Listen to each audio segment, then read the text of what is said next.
God damn, Gary. Some serious gourmet shit. What flavor is this? That's right, it's the all-hell medium roast private blend. Check out the Geek Grind Coffee Nerdrotic page for our other options like the Decadent, Feathers of Liberty, vanilla-infused flavored coffee. Or if you're looking for something darker, try the Dark Roast FNT blend of the Fellowship. You know what? Just buy all three. GeekGrindCoffee.com. Use discount code Nerdrotic.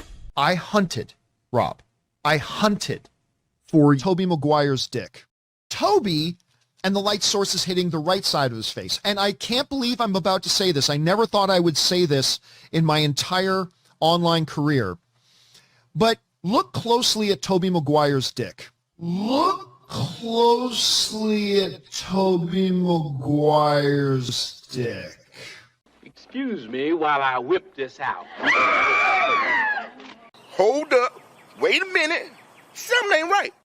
My mind is a raging torrent, flooded with rivulets of thought, cascading into a waterfall of creative alternatives. God darn it, Mr. Lamar. You use your tongue prettier than a $20 whore. Nerdrotic.com.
Hello! Greetings. This is going to be like the old days, ladies and gentlemen. Boomer Gary, because we have no white people. No, we got plenty of white people. We have no X-ray girl because her Canadian internet has let her down again and committed seppuku. Fucking. Hey, what's up, Chris? How you doing? Hey, what's going on, Gary? Good to be with you today. I miss X-Ray Girl already. Again, she is probably typical of her. She was out at the club way too late. Yeah. This whole excuse that the internet doesn't work, I don't believe it. I think she was just out at the club and she's sleeping it off. Whatever her and her crazy friends were up to last night. Yep. So. Her working her polls, We only got a small sample of that in Vegas, just a small sample, but I can't imagine what it's like when she goes full X-Ray Girl. That's right. Right. But we'll manage to move on with our Nuner. That's basically a sausage fest now. True. Yeah. True. Makes it kind of weird, but let's go anyway, bro. You're my bro, Chris. What are you up to, man? What's been going on in your world? Finishing up the Blu-ray for Attack of the Doc. There are a bunch. We had to create an Easter egg page, so yeah, it's gonna be nuts. All the extras and everything are gonna be delivered this Friday. I'll have checked. It's a whole process producing a DVD. Anyways. It'll be out in August for purchase, probably pre-order in July. And it's can't wait. And then just working on a couple other new projects. So there you go. And my trial, the trial of the Millennium. Dude, that's gonna be huge, man. Once you can clip that up, when it's all done and you can clip it all up, that's I think that could lead to other things. I am pretty excited about it. It's fantastic. It needed to be done. It needed to be done, maybe for other franchises too, but it's oh well, there's plenty. Yeah. You will have no shortage of content for the next couple of years. And we have some amazing guests that are going to come on in future episodes. And I'm not just saying on the side of the prosecution. There are people on the defense side that are going to be, they're going to shock some people. People that normally only interact on Twitter are finally going to face prosecutors and people challenging them. And that's all I've ever wanted. I just want people who disagree to talk to each other in a respectful way. I think obviously I favor the prosecution, I think that, and you've said it many times as well, the biggest missed opportunity in movie history was not reuniting Han, Luke, and Leia for a final adventure. You see what Terry Matalas did with Picard season 3, and you think, wow, that's a bunch of older people on an adventure, and it was an incredible experience, like a 10-hour movie. So good. So many, just like every character got to have a moment. How they could not have made a Star Wars sequel trilogy that celebrated Han, Luke, and Leia is mind-boggling. At least with one movie, and then hand it off to a younger generation. I have no problem with that. That's fine, But my God, what a huge missed opportunity, and that's why this trial is happening. Mm-hmm. So, yeah, and we're at the end times of this, a franchise aside, whatever you want to call it. They've kind of gone through them all. They're going to try to do this with gaming, and it'll probably end up having the same results in some cases, but gaming is still, the difference is gaming will always be bigger than movies, so nobody will ever see them as a replacement. When we adapted books and comics, it's something as kids we always dreamt about seeing a Silver Surfer movie, Spider movie. We never thought it'd happen, and then it happened. We were so happy. Be careful what you wish for. The day Disney bought Marvel, me and my staff said, like, hey, the movies will probably be pretty good and the comics will suffer. And we were right. Right. To the point where they're doing the same madness that they did back in the day. Like when an Iron Man movie would come out, they'd, sideline Tony or kill Tony. They killed Captain America during a movie run. This is not new, and they just did it with a character that probably should have never been alive, and that would be Miss Marvel. Miss Marvel, not even the original Miss Marvel, who is Carol Danvers, who is a derivative character of Marvel, Captain Marvel, and there's multiple derivative characters of Captain Marvel, but there's only one in my mind, and there's only one Miss Marvel. This is Kamala Khan, Miss Marvel, who is a self-insert of Sana Amanat, and who works as an executive at Marvel. Still been kind of quiet lately. They killed her off in a Spider-Man book. They couldn't kill her off in her own book because her own book keeps getting canceled. That's part of the problem. So she's dead.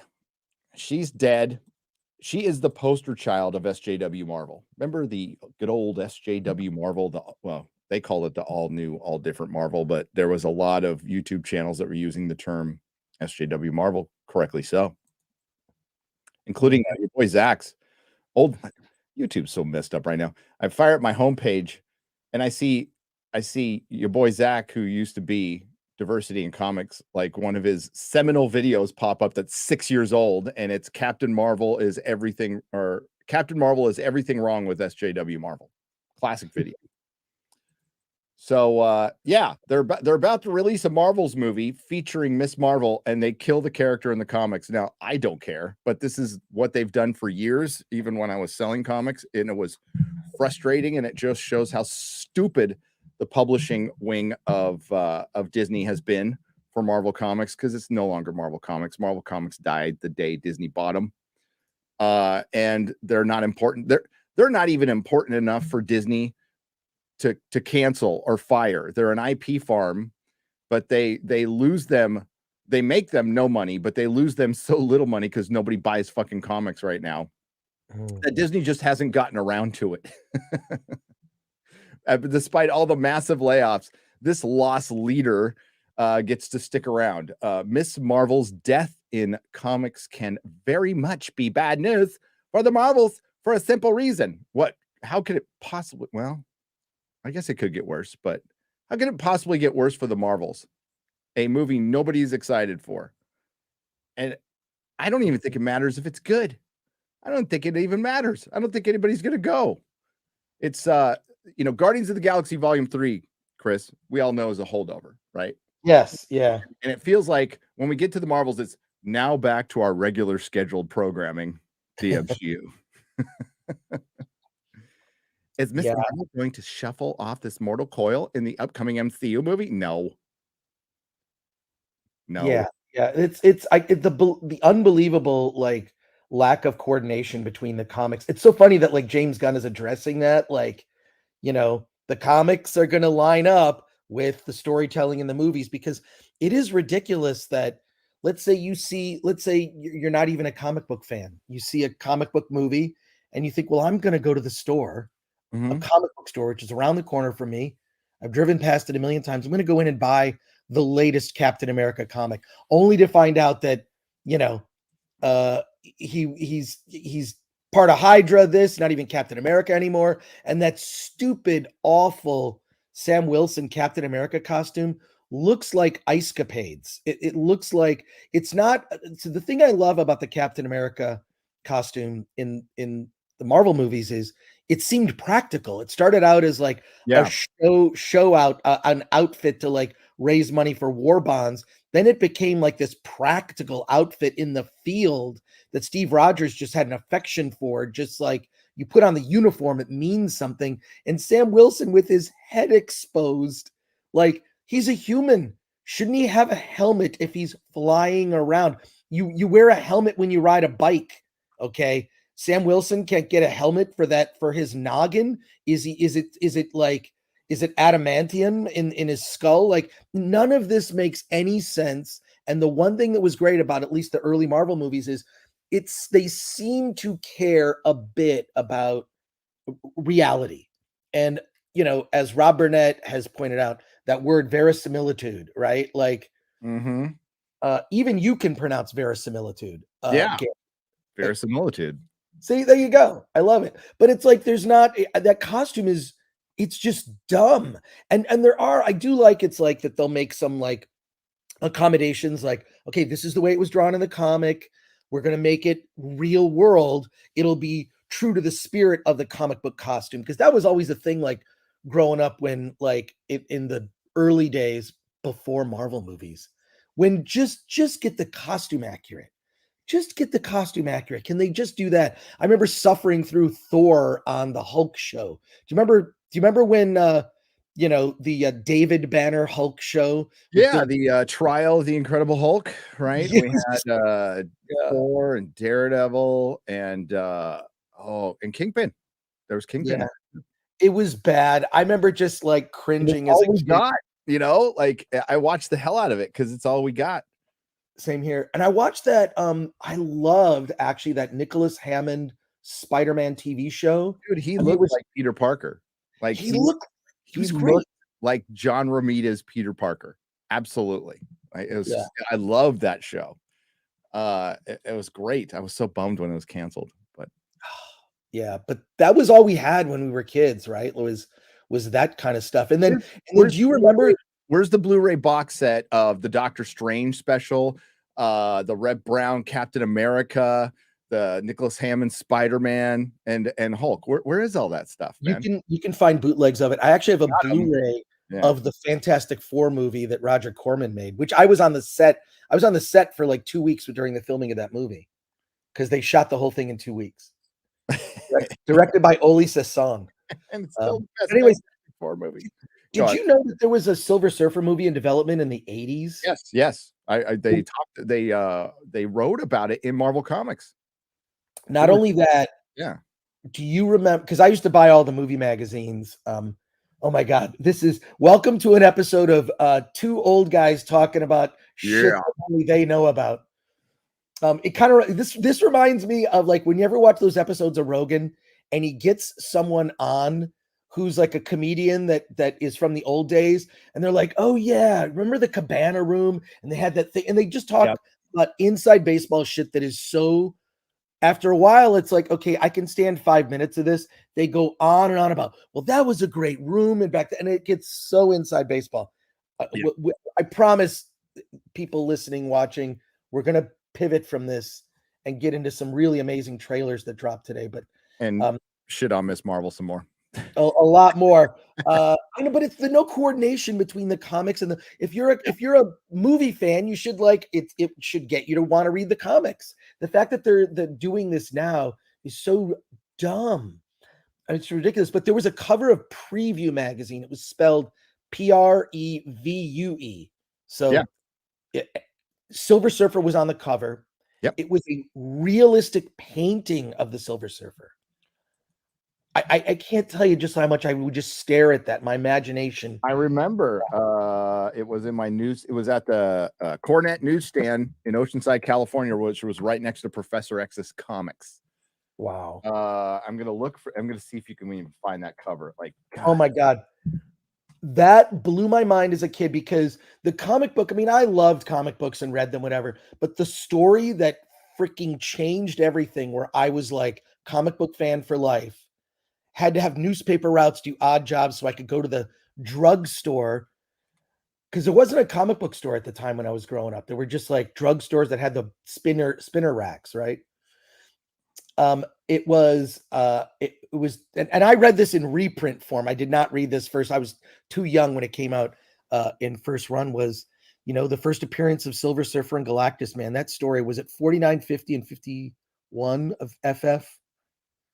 You probably have it. You probably have those issues. The first issues of Silver Surfer, the coming, it's 49. It's 49, 50, 51. So yeah, that 3-issue story I read as a kid and read over and over and salivated over frames of it. And there's all sorts of like crazy little human moments and the Ultimate Nullifier and all this stuff with Reed Richards and just like the Watcher and like the fate of the Earth. I mean, there were like great stories from Marvel before, but this was a cosmic character coming basically to destroy the Earth. Now, I'm telling you that George Lucas had to have been influenced by, I mean, Galactus is the Death Star. I mean, Dr. Doom is Darth Vader. It's 48, 49, 50, right? Fake Geek. Cancel me. Sorry. Cancel me. All right, fine. No, that was me. 48, 49, 50. No, I agree. That was me. It's 48, 49, 50. You know what, folks? I'll make up for it. You want to know how to make up for it? I will I have raw copies of those. So not this real BBC, but next real BBC, I will dig out and bag and board my FF collection. All right. All right. I have to know about that episode because, also great real BBC yesterday. I was watching all this stuff about Doctor Who. It was nuts. And just like reminiscing about when Doctor Who was a good show.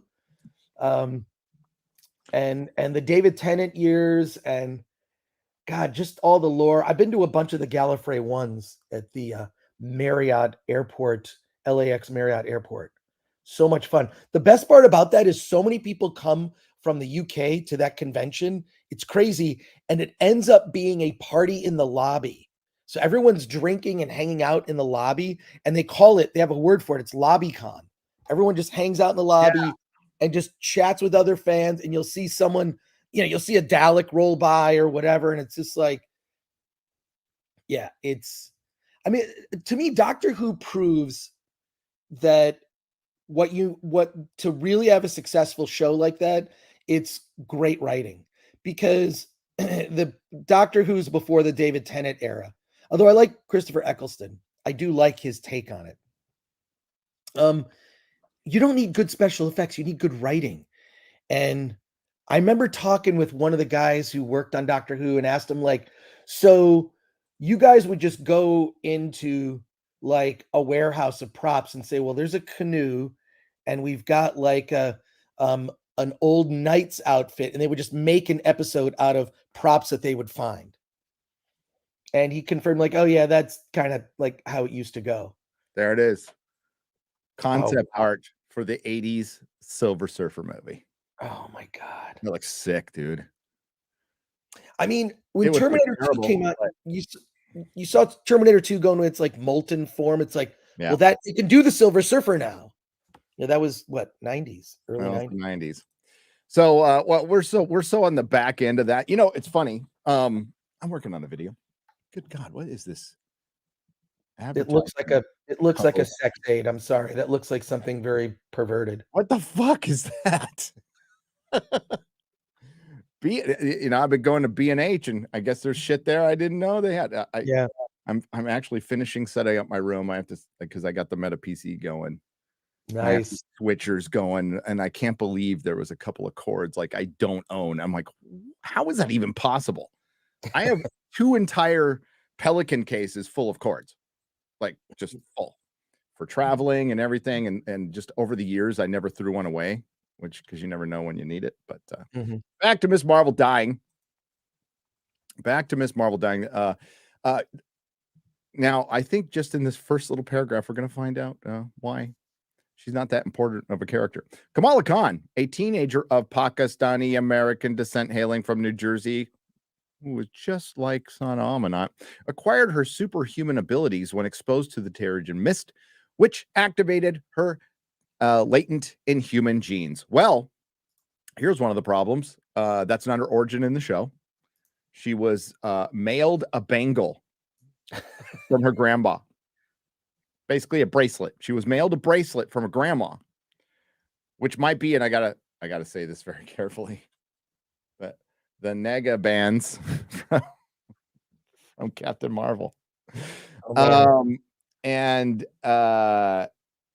the comics, she is a inhuman, right? And this was I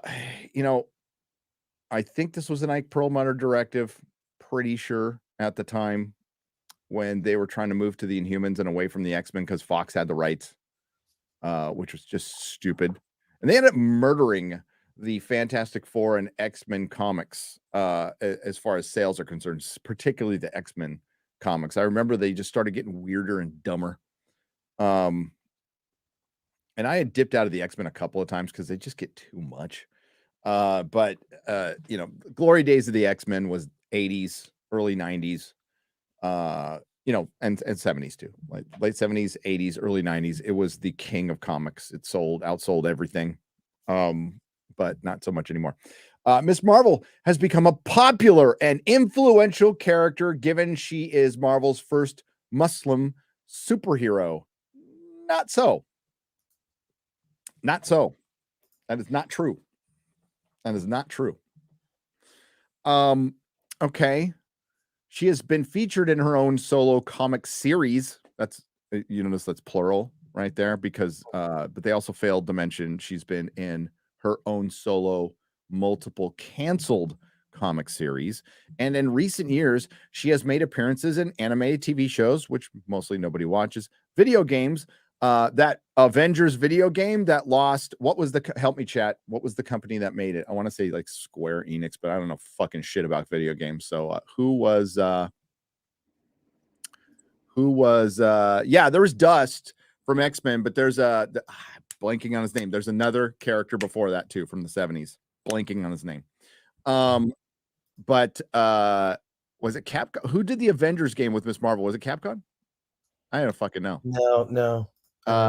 It lost the company $60 million. Oh my God. $60 million. $60 million. Here, I can look it up. Avengers game lost company 60 Yes, it was Square Enix.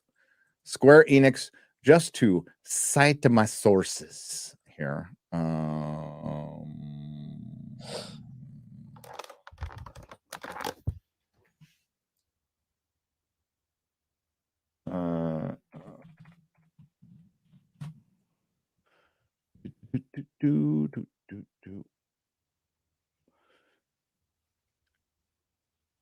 Yeah, I'm pretty sure Arabian Night was first, but that's me.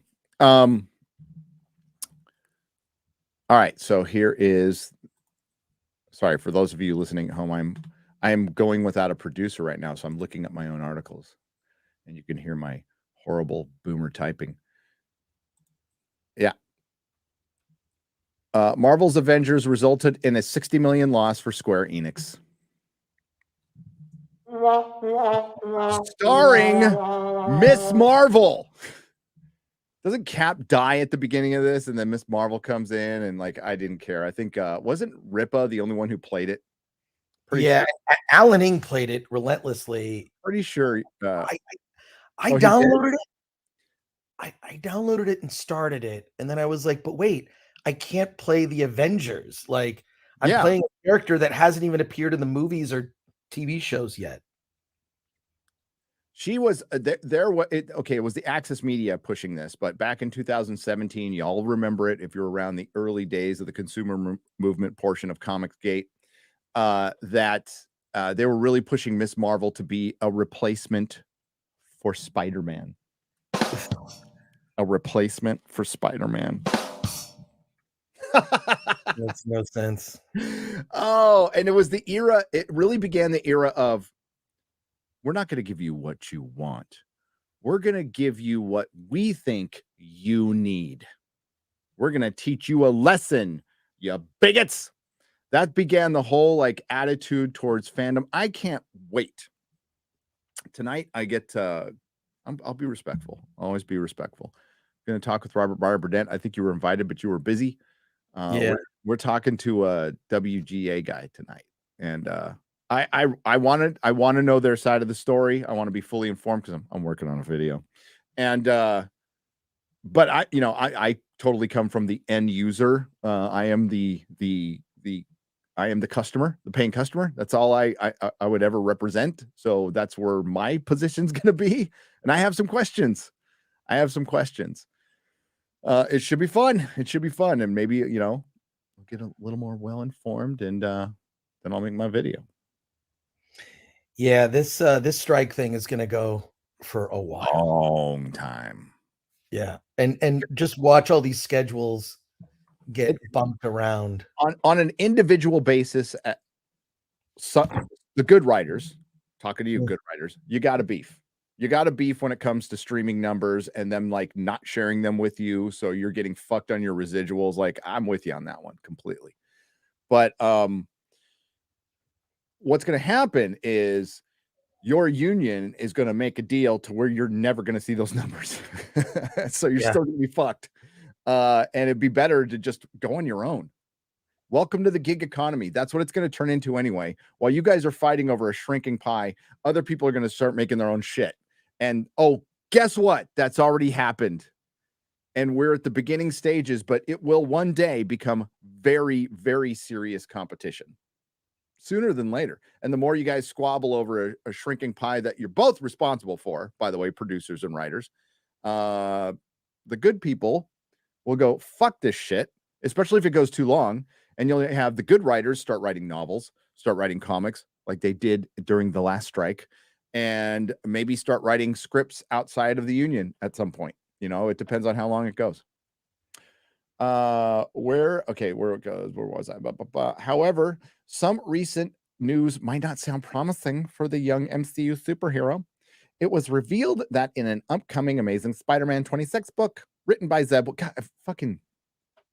so I dipped out of buying modern Marvel and DC comic books a little over 2 years ago. It was it was my favorite hobby. It was my favorite thing. Comics were my favorite thing on planet Earth to do, is to read comics, to collect comics. Been buying them on the regular since I was 6 or 7. Gave it up completely. I hate that they restart the numbering system all the fucking time. I hate that it's Amazing Spider-Man 26. Yeah, I fucking hate that. I've always fucking hate it. I loved it when Marvel brought it back. At least, when they reset, they put the other gray number that was the real number below, and then they brought back the numbering system. As a collector, it makes it a lot easier, but it's just another gimmick to show that the comic industry has been slowly dying for decades because they have to relaunch a fucking book with the number 1 and then give it 27 to 28 fucking variants. It's a gimmick. You're not selling more comics to more people. You're selling more comics to fewer people for more money. That's what the little death spiral that Hollywood's in right now too. You're charging more for IMAX movie tickets. So you're getting numbers that aren't even quite equaling 2019, but you're selling 40% fewer tickets. It's a bit of a problem. Yeah, that's it's weird. It's one of the things that the French do right is they actually count the admissions. They don't count the money. Yeah. So and not only do they count admissions, they count like if they have a critic screening and a certain number of critics show up, they count it.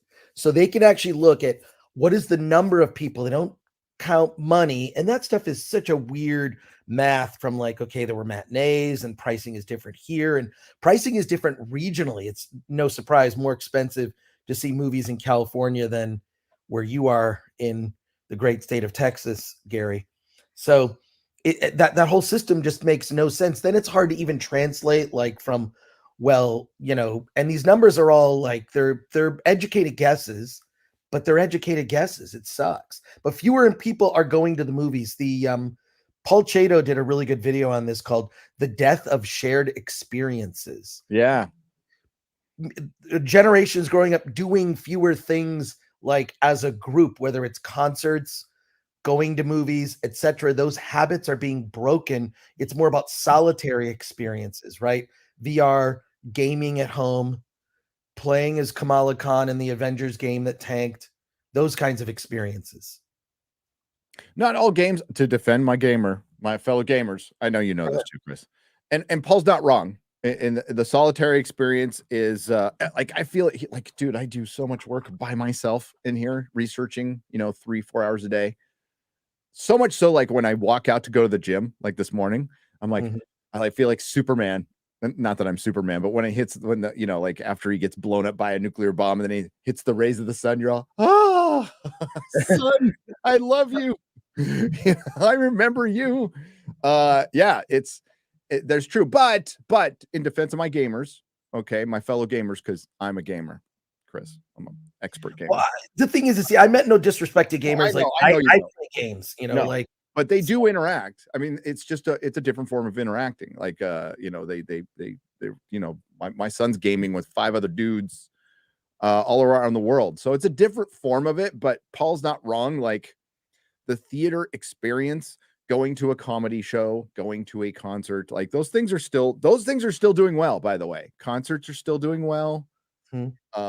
Comedy shows are still doing well.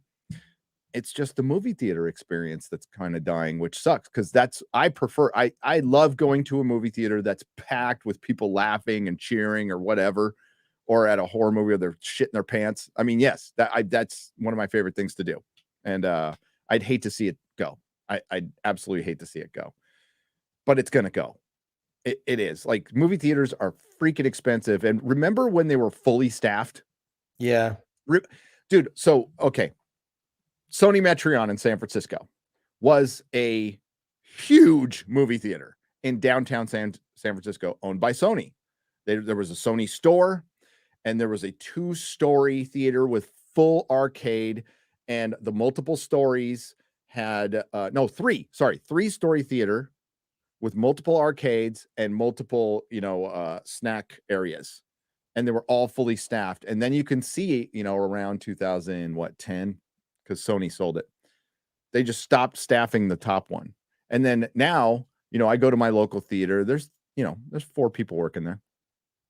Yeah. 4. It's sad, and the theater's pretty busy. It's a pretty busy theater. And like, you can see an uptick. Like we're getting better movies than we were last year. That's already happening. Not much, but we're getting better movies. And it's because they probably were holdover, like Mission Impossible was a holdover. Top Gun was a holdover. Super Mario Brothers, obviously a hit. People loved Avatar. I didn't, but people loved it. I have to acknowledge that. And, yeah, so I think just by the law of averages, we're going to get a few more better movies. I love Sisu. I know you love Sisu, which is available on, video on demand now. If you didn't want to go see it in the theater. Yeah. Digital. It's available on digital now, so I highly recommend it. But yeah, you see the waning, and then we get like, we're gonna go over a very good trailer today. I'm like, this might be the, a Mission Impossible. I don't hate Mission Impossible. I hate the first one. Okay. I fucking hate the first one because they made Mr. Phelps a bad guy. All right. So just as a guy who actually watched the TV show as a kid, I hated that they make me, but I got over it and I like the movies. I think they're really good. So when they came out, I'm like, I'm going to go see it, but I never got like excited for one. I think I'm actually excited for one now. I like, oh, I want to see this. So good on them for doing it on the 7th movie or whatever. But and we'll get to that in a second. We'll finish this. Kamala Khan has been. Oh, come on. What? Okay. Kamala Khan has been a crucial figure in Wells's tenure on Amazon. Sorry, I can't get Amazing Spider-Man as well as Marvel Comics story. Well, that's probably why they had to kill her. Maybe this is Zeb Wells trying to make up. Isn't Zeb the guy who made Nazi Cap? Yeah, I'm not. I don't know. I'm not sure. I think Zeb is Nazi Cap. Nazi Cap. Fucking Nazi Cap. Oh, do not forget that. Hashtag never forget. Nazi Cap. The Captain America that we were reading throughout all the years was a Hydra sleeper the whole time. Don't ever forget that. Fuck Marvel. In addition to forming friendships and connections in her own series and during her time as the Avengers, Kamala has emerged as one of the prominent heroes in New York City. Has she? How many comics does she sell? Even when her book, I remember when I was around when Marvel Now, Miss Marvel came in and it sold a whopping, 20,000 copies? I mean, and how many people fucking read them? Probably half that. Now, interesting fact is that Zeb Wells, besides being the writer of the book, we have mentioned, is also one of the writers of the upcoming Marvel's movies. I can't remember who was it Zeb? Who wrote Nazi Cap? It's been a few years. I've slept since then. I don't want to blame him for writing something he didn't write. Who wrote Cap? Hydra. All right, it wasn't Zeb. Sorry, Zeb. It was, note that each tale has the same writer. Nick Spencer. I always get those. It was Nick Spencer. I take it back, Zeb. I think Zeb went out and said a bunch of shit about fandom and like screeched about Trump a little bit. Then he stopped and started writing comics. Like he was the one. I know Yellow Flash was saying he wrote some good, Amazing Spider-Mans. I'm not going to fucking find out. I'm done. I'm fucking done. Here it is right here. Look at this cover for one. Let's go to this. I mean, get the fuck out of here. The death of Miss Marvel. Oh. And hang on. I'll find, there's a picture. We showed it yesterday of her death. Hang on. I think I'm Master of the TDS tweeted it.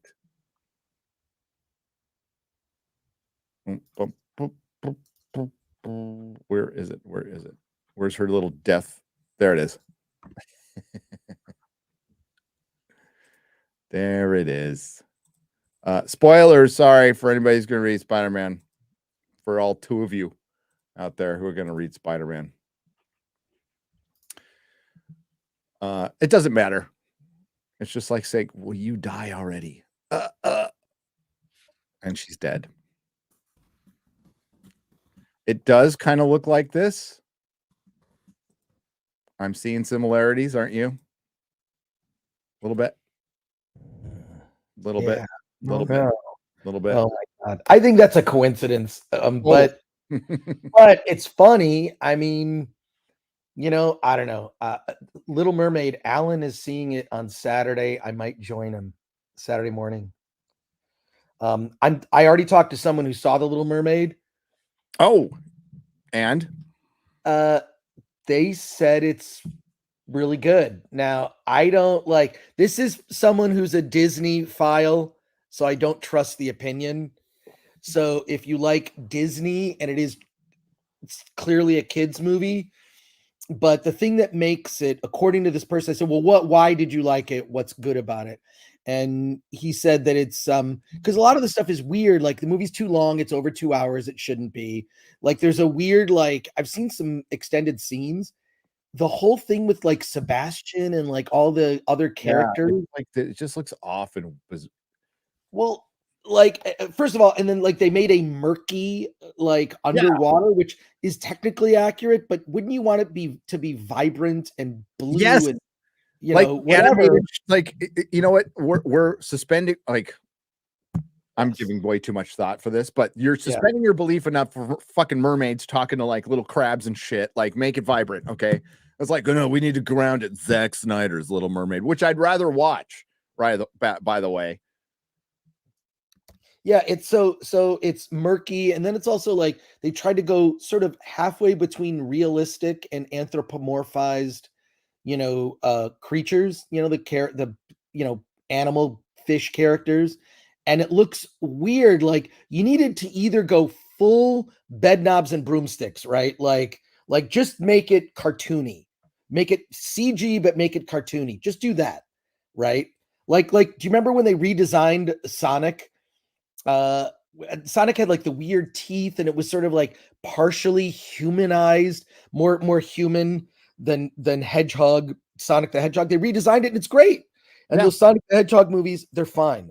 But this, like, they have kind of, it's like, well, it's basically they didn't have a creative visionary to say, and you can tell when stuff is compromised. But what the person told me works best about the movie is the lead actress, Halle Berry, is just very good. And when you look at her, she looks like someone drew her, like she has a very cartoony. So the whole thing is the reason it works, according to this person, I have not seen it. This is, I spoke to someone directly who saw it. They said that she's the reason the whole movie is even it works and why it's enjoyable. I just don't think it's for me. I think that all the Disney live action remakes are terrible. All they do is remind you that there are better movies, which are the originals. I don't know why you would remake them. It reminds me of a trend back in the 90s. You might remember when Disney was making sequels to movies nobody cared about it. They made Lion King 2 putting it straight to video. Yeah. They were in those horrible clamshell cases because that was always a kids movie, was in the clamshell case because of course they would drop it. So the guy who drew the covers for those was one of my best customers at the comic shop. You're kidding. No, yeah, he painted. What he did is it was like repurposing art, but he was a real artist. Right. He was a fabulous guy, man. And Dave Gaines, and he'd always call me like this and go, Gary, I need my comic books. And he was such a queen. He wanted me to, but he bought so much, I delivered him to his house. I just did. So Gary, it's time to get my books now. It's so funny. But yeah, you buy a big old stack of books. I say, I'll fucking bring them to your house. Okay, no problem.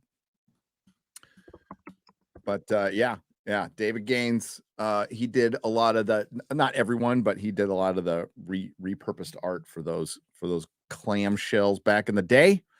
And they sold a lot for Disney. They were like low production value for the most part. That's Michael Eisner era. Good old days.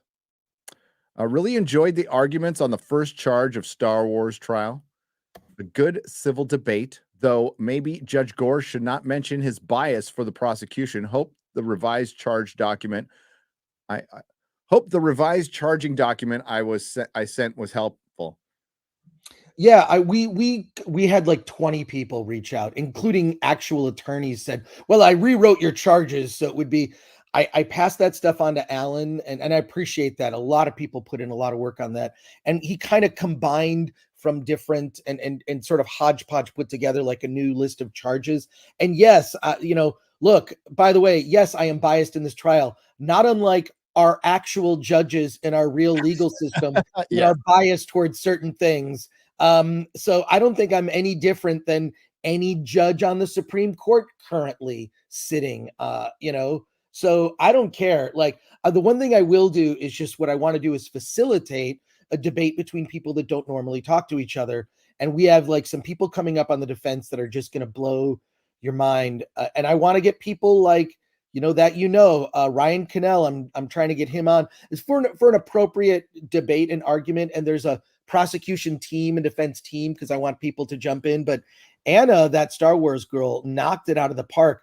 She did this whole presentation. I kind of criticized her at the beginning. I said, "Look, are the apes going to walk upright yet? Like, how long is this presentation?" She spent about 30 minutes, and she went through Bob Iger's book. Basically, it was about the seduction of George Lucas and how he was, tricked into selling Star Wars, thinking it would be one thing, and that he would be involved in the storytelling aspect, and then he wasn't. And she goes through it. It's such a great presentation, that first episode. The second episode today is going to be really interesting. We have our first witness that's going to be taking the stand. It's fun. It's the format of a trial, but ultimately it's a debate show. It's not much different than on FNT when you guys get into big fights. Like, it's like that, but in a formal trial setting. And there is a little bit of a ridiculous nature to it, but it's all in good fun. And we're getting fights like once a year. Yeah, but I love those fights. Like when you were talking about, like the binge model and that, oh my God, that might be one of the best debates ever. Well, that's typical with arguing with Jeremy Griggs. Like, he's arguing another point and another person at times. I'm like, I'm not saying binge is bad. I'm just saying, as a business, if I own the business and if it was my decision, I would make it weekly, because you would get much more free advertising. Good or bad, more people would be talking about it, especially if it's a good show. Now, and then he started arguing good and bad. Well, I mean, like, suck is suck. Nobody's gonna watch a weekly show except for me. That sucks all the way through. But binging, you can always binge at the end. And Picard season 3 would not have had the momentum it had if it all come out at once. Just wouldn't have. There are anomalies. But even Cobra Kai, I think Cobra Kai could have gone on for 10 seasons if it was treated like a normal show, easily. But it's ending at 6 because what happens is they drop it all at once. People get really excited. It's a fun show. It doesn't make much sense, but it's a fun show. I like it. And then it's not talked about after a couple of weeks, when they could have had 2 months of conversation.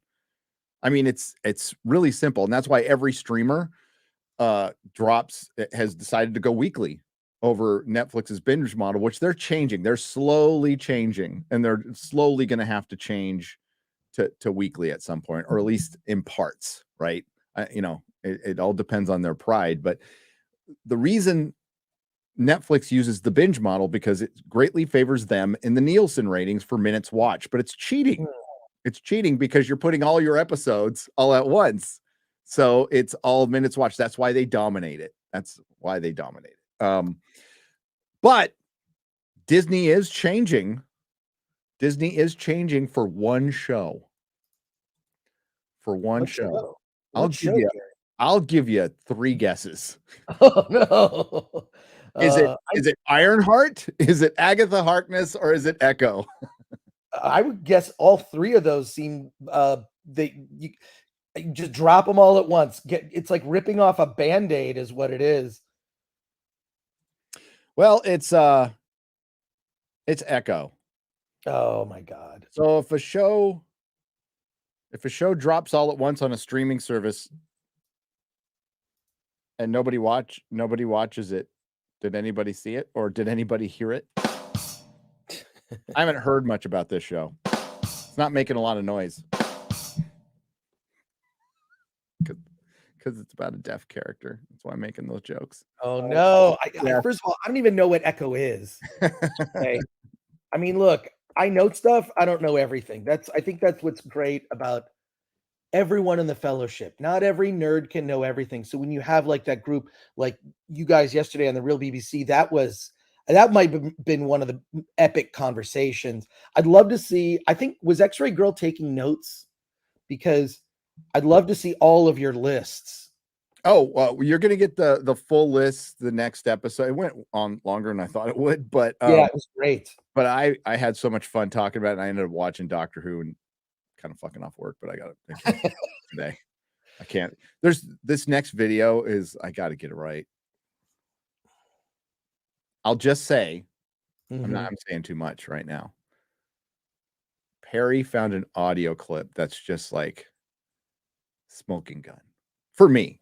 For me, it's somebody saying something that they don't say a lot, and then there's also the big missing piece. That's which we'll see how the WGA guy handles my question if I get the opportunity to ask it. About all the inclusivity and diversity rules and everything like that. But you'll just have to wait and see. It's Perry's next project. That's why I've got him pegged up. By the way, he did a great intro for Forbidden Frontier. Fucking, that was awesome. Mahler did the voice. I put it up on Twitter if you want to see it. So Disney Plus changes up its release model plans to launch all Echo episodes at once. At the now, this originally it was rumored to be delayed until 2004, but this thing had been shot for. This thing's been done for a long time, for a very long time, possibly a year.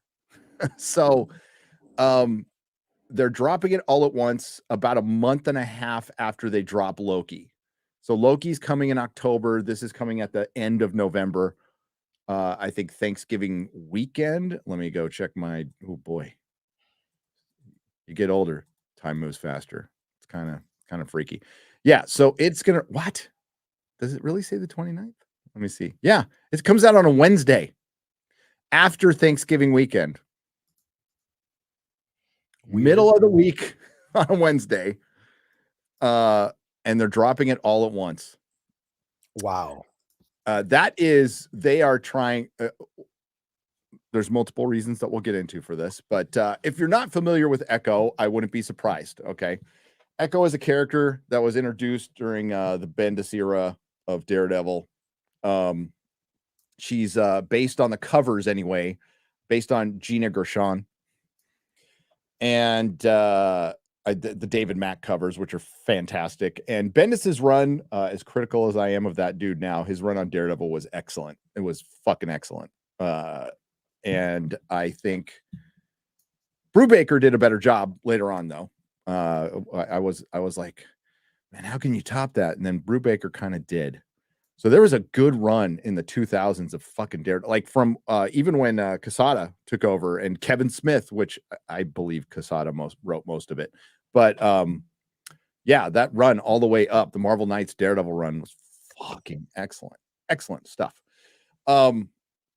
President of Marvel Studios, Kevin Feige, took to the Disney upfront stage Tuesday to announce that Marvel's new D+ show, Echo, is getting a binge release. A first for an MCU series, D+ will drop all season 1 episodes on November 29th. Now, remember what I brought up about the Nielsen ratings and minutes watched. Mm-hmm. Yeah. And how they're going to be able to frame this now. Because, it's a risk, because if it doesn't hit the top 10 after binging it all at once, but it's the only way it could possibly chart is by dropping everything all at once. It's the only way, and they know it. That's why they're doing this. And there's a possibility this still might not chart, because quite frankly, how many people out there how many people, I wish X-Ray Girl was here to make poll. How many watched Hawkeye, where she was introduced? Yeah. And in a very short amount of time, her character was used. For one, she looks nothing like she does in the comic books. She also has, I'm just going to say it, she ticks a lot of boxes, right? So she's Native American. She's got one leg. Wait, really? Yep. But not in the comic books. In the comic books, what Echo can do is basically what the Taskmaster can do. Mimic your fighting moves perfectly. Okay. So that's her ability. That's her ability. They didn't really show that in Hawkeye. Because it was poorly written, poorly produced, poorly directed. Poor Jeremy Renner being put in what was the Kate Bishop origin story, a major bait and switch. And it ended up being more about Kate Bishop and Echo, about than Hawkeye at the end. And then they absolutely destroyed Vincent D'Onofrio's Kingpin at the end of the show. It's fucking terrible. It's fucking terrible. So they gave her own show because it looked really good to the Virtue Signal crowd. There's no other reason in this, well, maybe it, like the most 2022 thing you could do was announce an Echo show. And now we're in 2023. People are sick of this shit. And they're like, oh, fuck, we actually went through with this and produced it. And now we got to put it out. And nobody's going to fucking watch it. Like, what do we got coming up? So we just had Guardians of the Galaxy Volume 3, the last pretty much decent MCU movie. We've got Loki Season 2 with Jonathan Majors. Oh, no. Echo dropping all at once. Then we got Black Falcon, Captain America. Just saw some set photos. God, that looks terrible. Oh, I haven't seen the photos, Gary. What's the costume look like? It looks more like a Winter Soldier-esque costume, but he doesn't have a mask covering his face at all. So somebody, while he's just flying around, somebody could just fucking shoot him in the head. Because he's got no powers. He's got no super serum. He's just a dude flying around with his head exposed. Yeah. So yeah. And then yeah, so it doesn't look good. Oh, the Marvels. How did I forget the Marvels? So it's the Marvels. It goes Loki in October, the Marvels in November, Echo at the end of November, then Black Falcon, Captain America. Not looking good. And Daredevil, like the one thing people would be excited about, stop production. The Hawkeye, so President Echo will binge release for a first for an MCU series. D Plus will drop all season 1 episodes on November 29th, which is a Wednesday, like I said before. The Hawkeye spinoff stars Alaka Cox, and Maya Lopez, a deaf Native American character who has photographic reflexes. She is the adoptive daughter of supervillain Kingpin, played by Vincent D'Onofrio, and has been known to fight alongside Daredevil, who wants to take down the criminal underworld. It is reported that Charlie Cox is returning as Daredevil in Echo. That's probably what they're a little worried about. Is they wanted to use Daredevil to get you to watch Echo because she cannot stand on her own at all. That was a bad joke. She can. She actually can. Help with a prosthetic. I'm going to hell. It's okay. The father's out there. He'll forgive me. This will be the 4th female-led MCU series on D+, joining WandaVision, She-Hulk, and Miss Marvel. And how well is that done? They lost 4 million subscribers. They've lost a couple billion on streaming. MCU, baby. MCU. Disney's new binge strategy is a surprising move from the company and follows in the footsteps of rival Netflix, which swears by its bingeable release model as it drives substantial engagement, especially for newer titles. Netflix previously said in its third quarter 2022 shareholder meeting, Disney Plus tested the waters with its Star Wars titles, starting off with Kenobi, which was the first live-action series to show premiere with multiple episodes. Meanwhile, Andor had a 3-episode premiere and the longest live-action D+ series with 12 episodes. 12 whole episodes that nobody watched during an era where Disney lost billions and 4 million subscribers. It's likely the company feels the pressure to change up its release approach after losing 4 million Disney Plus subscribers in the recent quarter, bringing the total to 157.8 million in the first quarter of 2023. The streaming service saw its first subscriber loss, dropping 2.4 million subs.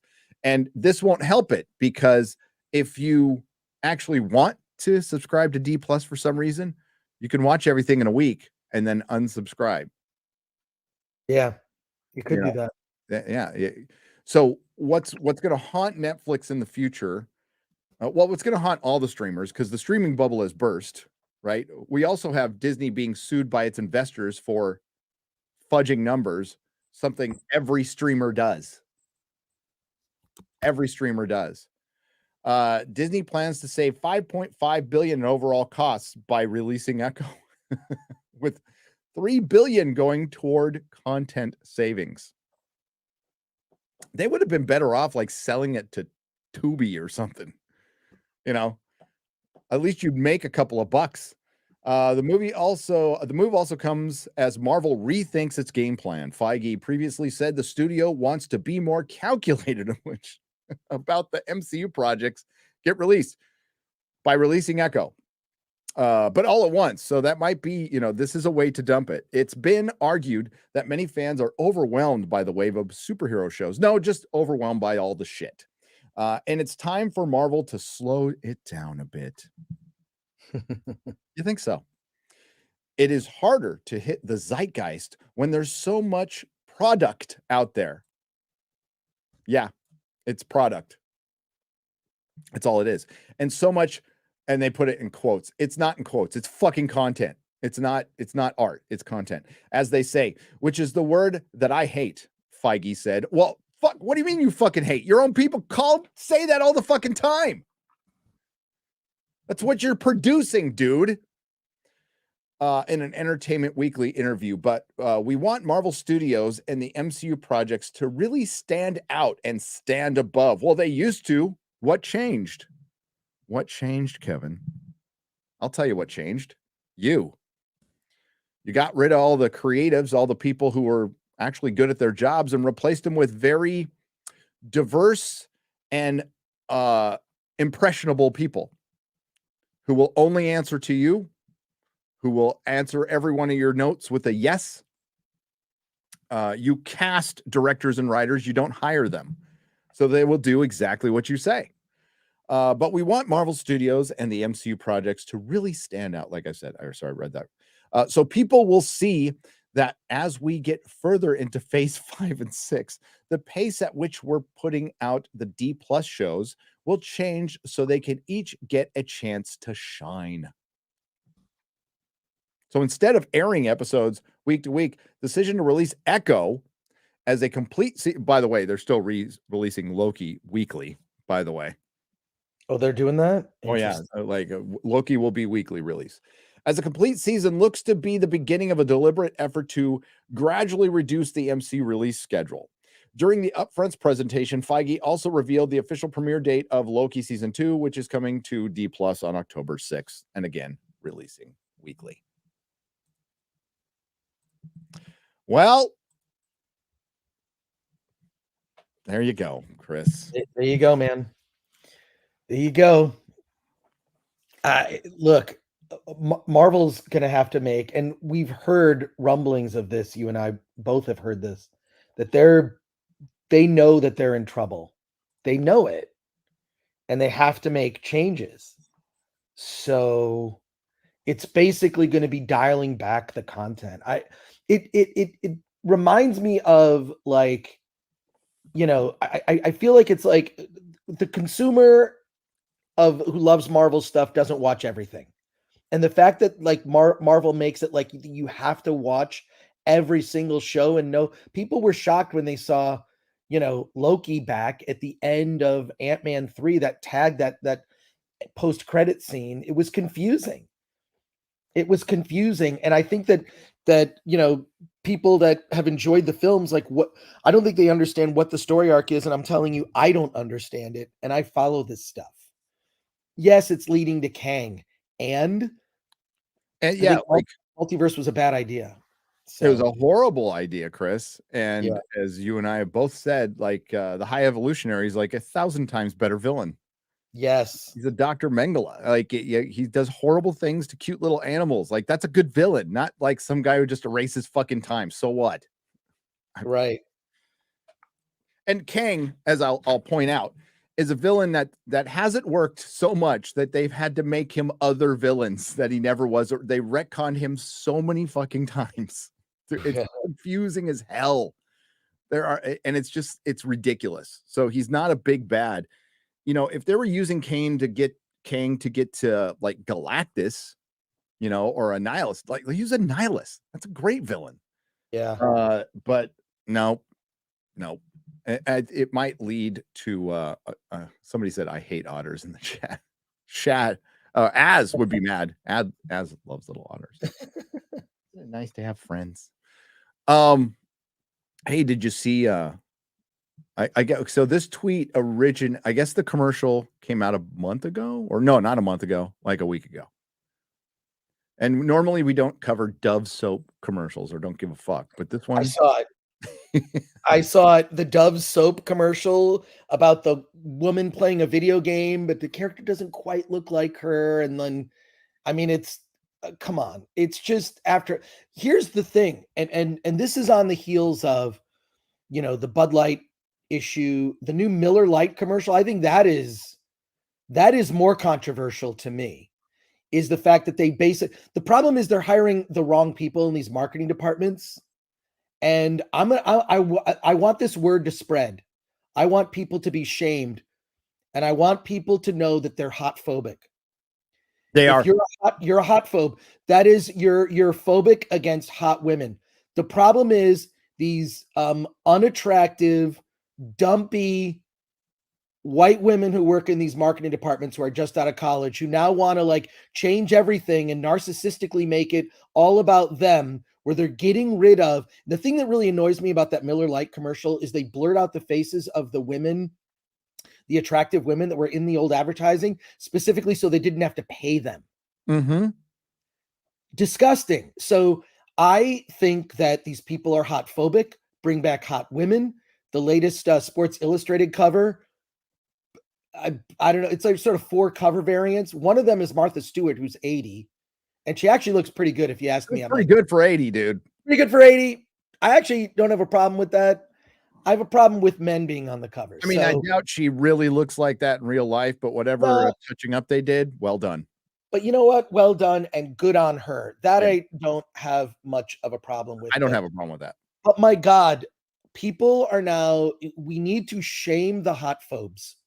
You are hot phobic. You're against hot people. This is also not just happening in advertising and marketing. And I have a friend, I got to send you, he sent me practically an essay about what's been happening in advertising, because he's a commercial director, very successful commercial director, works, you know, in the industry here. He doesn't make movies. He makes commercials and promos. He's worked for Disney. He's worked for a lot of people. The stuff that he is leaking, that he's been telling me, is chilling about what's happened in the industry. And it's because only a certain type of person is being hired. Yep. You know what? You could, for some of these marketing jobs, you could literally hire someone who's a trucker who drinks Miller Lite or Bud Light, and they would be making better decisions, because they don't have people. You can't sell a thing you don't love. You know, your comic shop, you love comics. What do? You sell comics. You will bleed for that industry. You can't, if you're not a consumer of the thing that you're selling. I love indie film, so I'm going to talk about indie film. You can't, if you don't love or drink that beer, you shouldn't be selling it. You shouldn't be working on the team. If you're going to insult the product itself, this is a problem of hiring the wrong people in these positions. This is also comparable to Hollywood, right? We've seen a desexualization of women in movies and an over-sexualization of men, i.e. Thor, Love and Thunder. There's an example. The shirtless beefcake, the Avengers movie, I've said it before, it's a Chippendales show.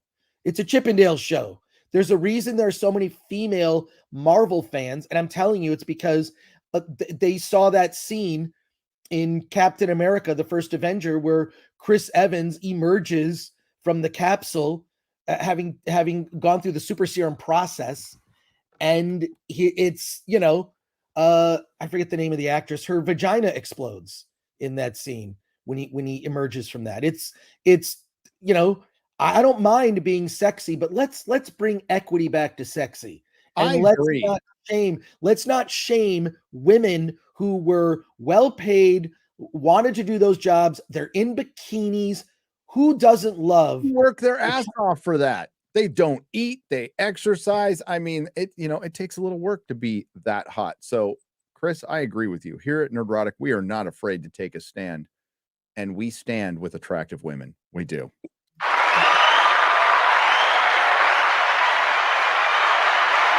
We will not let this go down. I'm telling you, we need to make the word hot phobic. You're a hot phobe. You're a hot phobe. You're a hot phobe.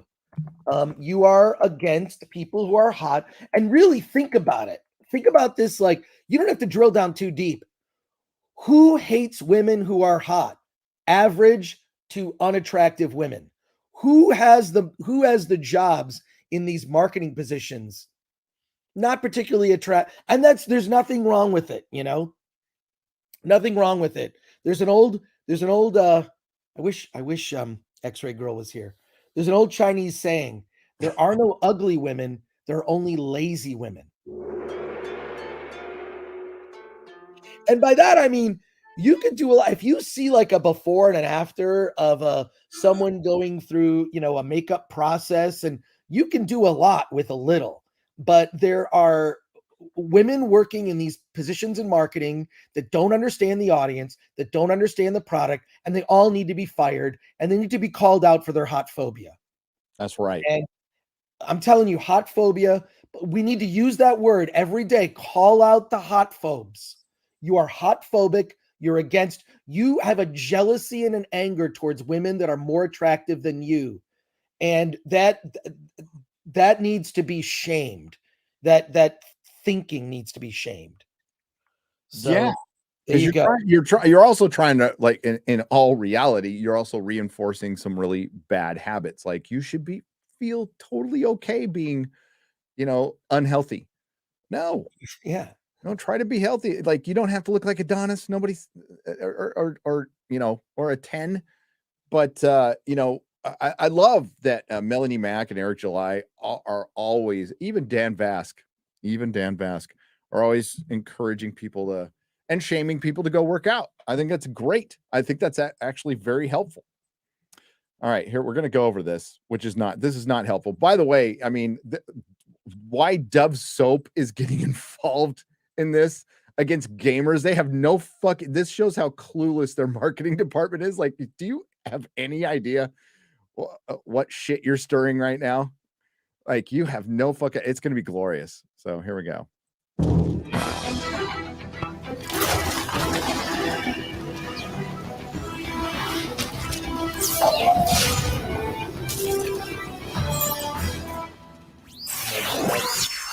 Cringe. It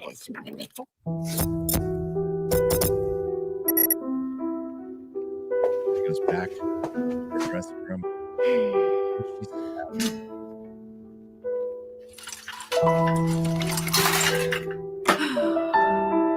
All those men playing video games, forcing this fake person to an armored girdle. Such aggression.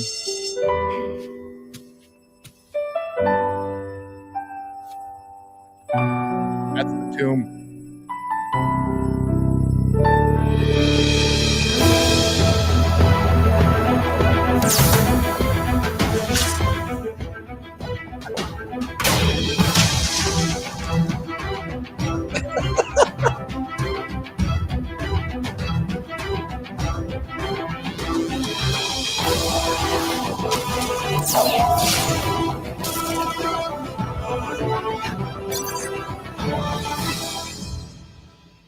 Seventy 74% of the 6 girls who work in the gaming industry feel underrepresented, ladies and gentlemen.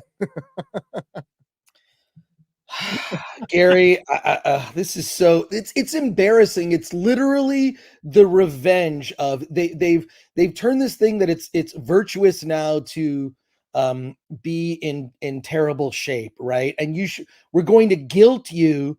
I mean, this is the thing. And look, as much as like the hot phobia and hot phobic thing is something of a joke, it's not a joke. There are women that, and you always see it, you know, there'll always be there'll always be a woman in a group of girls that they're jealous of their friends that are better looking. That's a thing that exists. It's fine. But my God, the fact that it's spread now to like marketing campaigns like this, or that Miller Lite thing, which was a What's funny is that marketing campaign came out in March and nobody noticed that and the website where you can totally, where you can sell them your old to get like, it's such a complicated, dumb thing. That they're buying old posters and turning it into compost. Like, what a horribly complicated to give it to women brewers. You know what? Maybe women aren't interested in brewing beer. Maybe they want to have other careers. I don't know. Certain types of people are attracted to certain things. They tried getting women into brewing beer when the whole artisanal home brewing thing started in like the 90s. Was it the 90s? I wasn't drinking beer. So they've tried to get women. Tesla had a program where they wanted to get more female mechanics, and they like went out and fucking tried. Really? And no, and like, we'll train you. We'll pay you $100,000 a year. Nope. Nothing. I think this is the response they got. They're different, men and women. They like to do different things. Yeah, we've brought this up before. It seems like they really want equity in all the management positions and all the fun jobs. Mm-hmm. You're not hearing that in sewage, auto mechanics, underwater welding. Just not seeing it there. Not seeing it. Enoch Maman, abuser of Streamlabs, for $20 says, just a reminder, when Haley Atwell, who's a fucking 10, by the way, reached for Chris Evans' chest after he first became Captain America, that wasn't scripted. That was her natural reaction to seeing him shirtless, and they kept it in. Women don't like guys. Bullshit. No, that's great. And we're going to be talking about a movie in just a moment, a little bit. Go over in a trailer. This trailer has hot women, action. It almost feels like a movie from like 2007, which it might be. It was filmed so long ago, but we'll be talking a trailer that looks damn good, by the way. Thank you, Enoch. Come on, bless you. This is, we are at peak woke. This is like peak woke. This has to be it. We got Queen Cleopatra. So we got Bud Light, Miller Lite, Queen Cleopatra. This, maybe they're trying to get it out of their system earlier in the year before we get to the last quarter. I'm not sure. I said things are going to get worse before they get better, but this is comical. Like, I'm actually happy they're doing this. This will create the acceleration needed to end this shit now. When Dove fucking soap, when a soap, your sole purpose is to keep us smelling good and wash dirt out from our crevices. You want to get involved in fucking the culture war. What the fuck's wrong with you? And you're right. It's some dumb 20-year-old marketing executive with no life experience outside of their bedroom and their university. Yes. Making these decisions, because it's fucking dumb. I don't buy Dove soap. Go get your artisanal local soap made by some hot chick. It's usually some hot chick does it. Oh man, I know who sells soap. Hang on. Let me double check my facts here though. Yeah, I know too, Gary. Lauren Chen. I think Lauren Chen makes soap. Go buy some from Lauren Chen. Does she make soap? Pretty sure she makes soap. I was gonna go check. I don't have time. If she's like, I don't fucking make soap, why do you send people over here? I'm pretty sure she does though. Have you heard of this company called Squatch? Dr. Squatch. They make like custom soaps. Yeah. So here, I'll turn my camera on for a second so you can see this. Here, check it out. This came out for the Batman. It's the Batman soap. But the problem is, Chris, as a good collector, you will never ever use that soap. I probably will end up using it at some point, but I bought some more of their soap as well. It's awesome. It's a bar this will last a long time. I have a 20 almost 30-year-old bar of soap, the Fight Club soap. Oh, yep. I have one of those as well. And I have a version that is also just like a prop. But yeah, this it smells so good. It's so good. But yeah, I look, the whole thing is that I think that just as consumers, we need to move away from corporate, a lot of things, whether it's Yeah, corporate media, watch independent films, corporate soap, corporate beer. All these corporations hate you.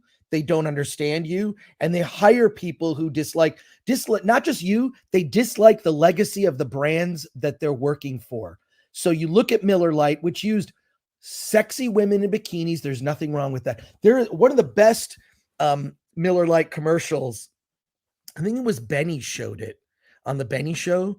It's where these two girls get in a fight, and suddenly they get down to like bikinis, and they keep going from like that. Suddenly they're in a fountain in a pool. Then they actually fall in like a pit of mud.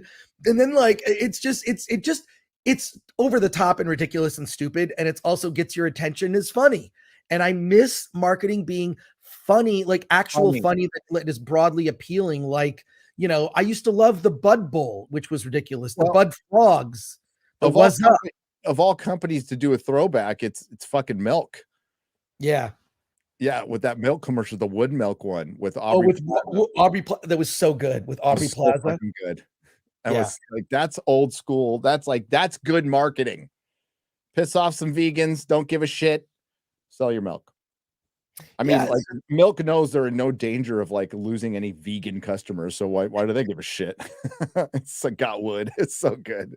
It's just shocking to me that so much mainstream marketing, mainstream entertainment is basically pandering to a small sliver of the audience.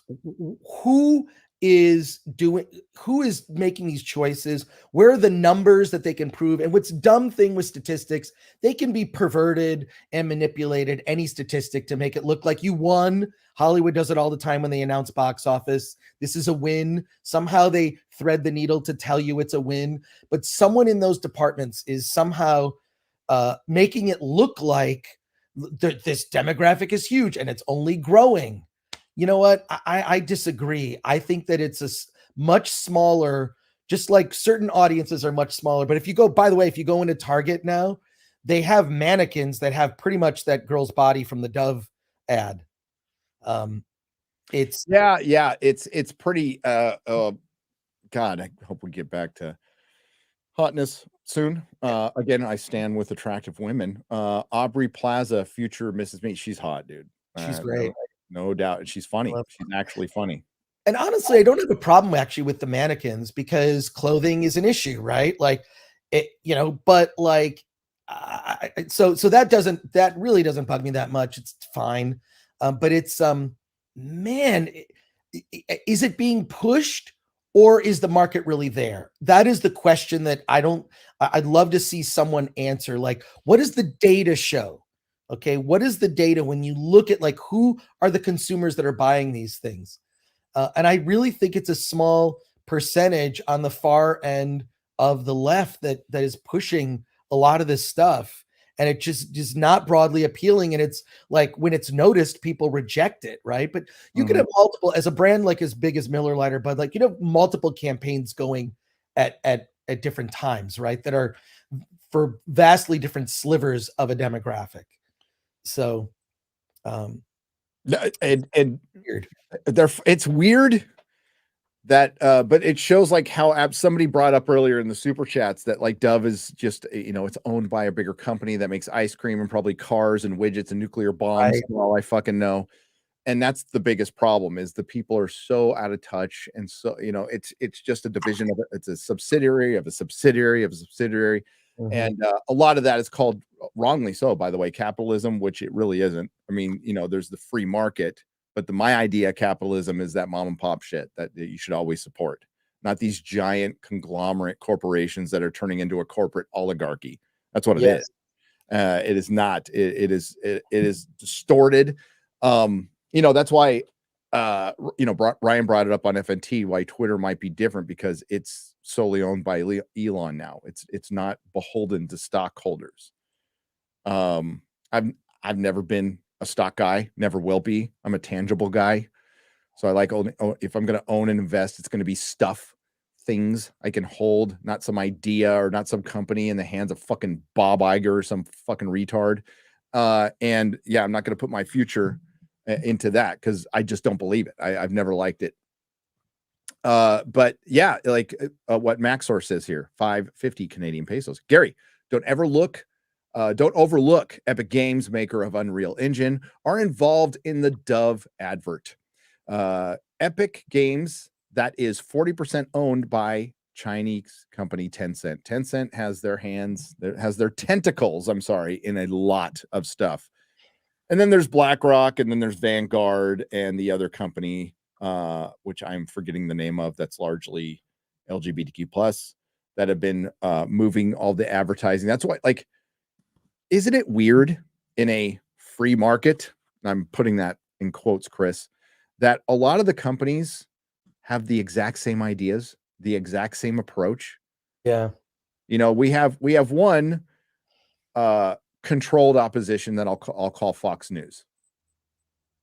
And I thoroughly believe it's controlled opposition in the corporate era. But like Warner Brothers, up until recently, did things very similar to Disney, which did things very similar to Amazon, which did things very similar to, they're all implementing the same rules that are restricting art. And there isn't one of them that's going, maybe arguably Universal, who was just, I'm staying out of this shit, and we're gonna just make fun movies. And it seems like Paramount kinda is moving in that direction too, but they're all implementing the same shit. These companies are in competition with each other. They should want to crush each other. Like if Bob Iger is fucking up with the MCU, then Warner Brothers we should make the most comic accurate superhero films, and it might be too late for that. And that's the approach I'd take. Now, I wouldn't introduce the Authority, James Gunn, this early. Yeah. That sounds very Disney to me. But we'll see. But yeah, like these companies are in competition, but they're all implementing the same fucking rules and doing the same fucking shit. And it's suicide. And, good. As long as I don't have to bail any of them out, let them fucking all go out of business.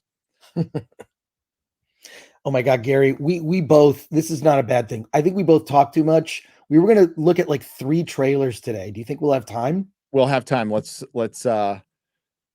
it now. Let's do it, man.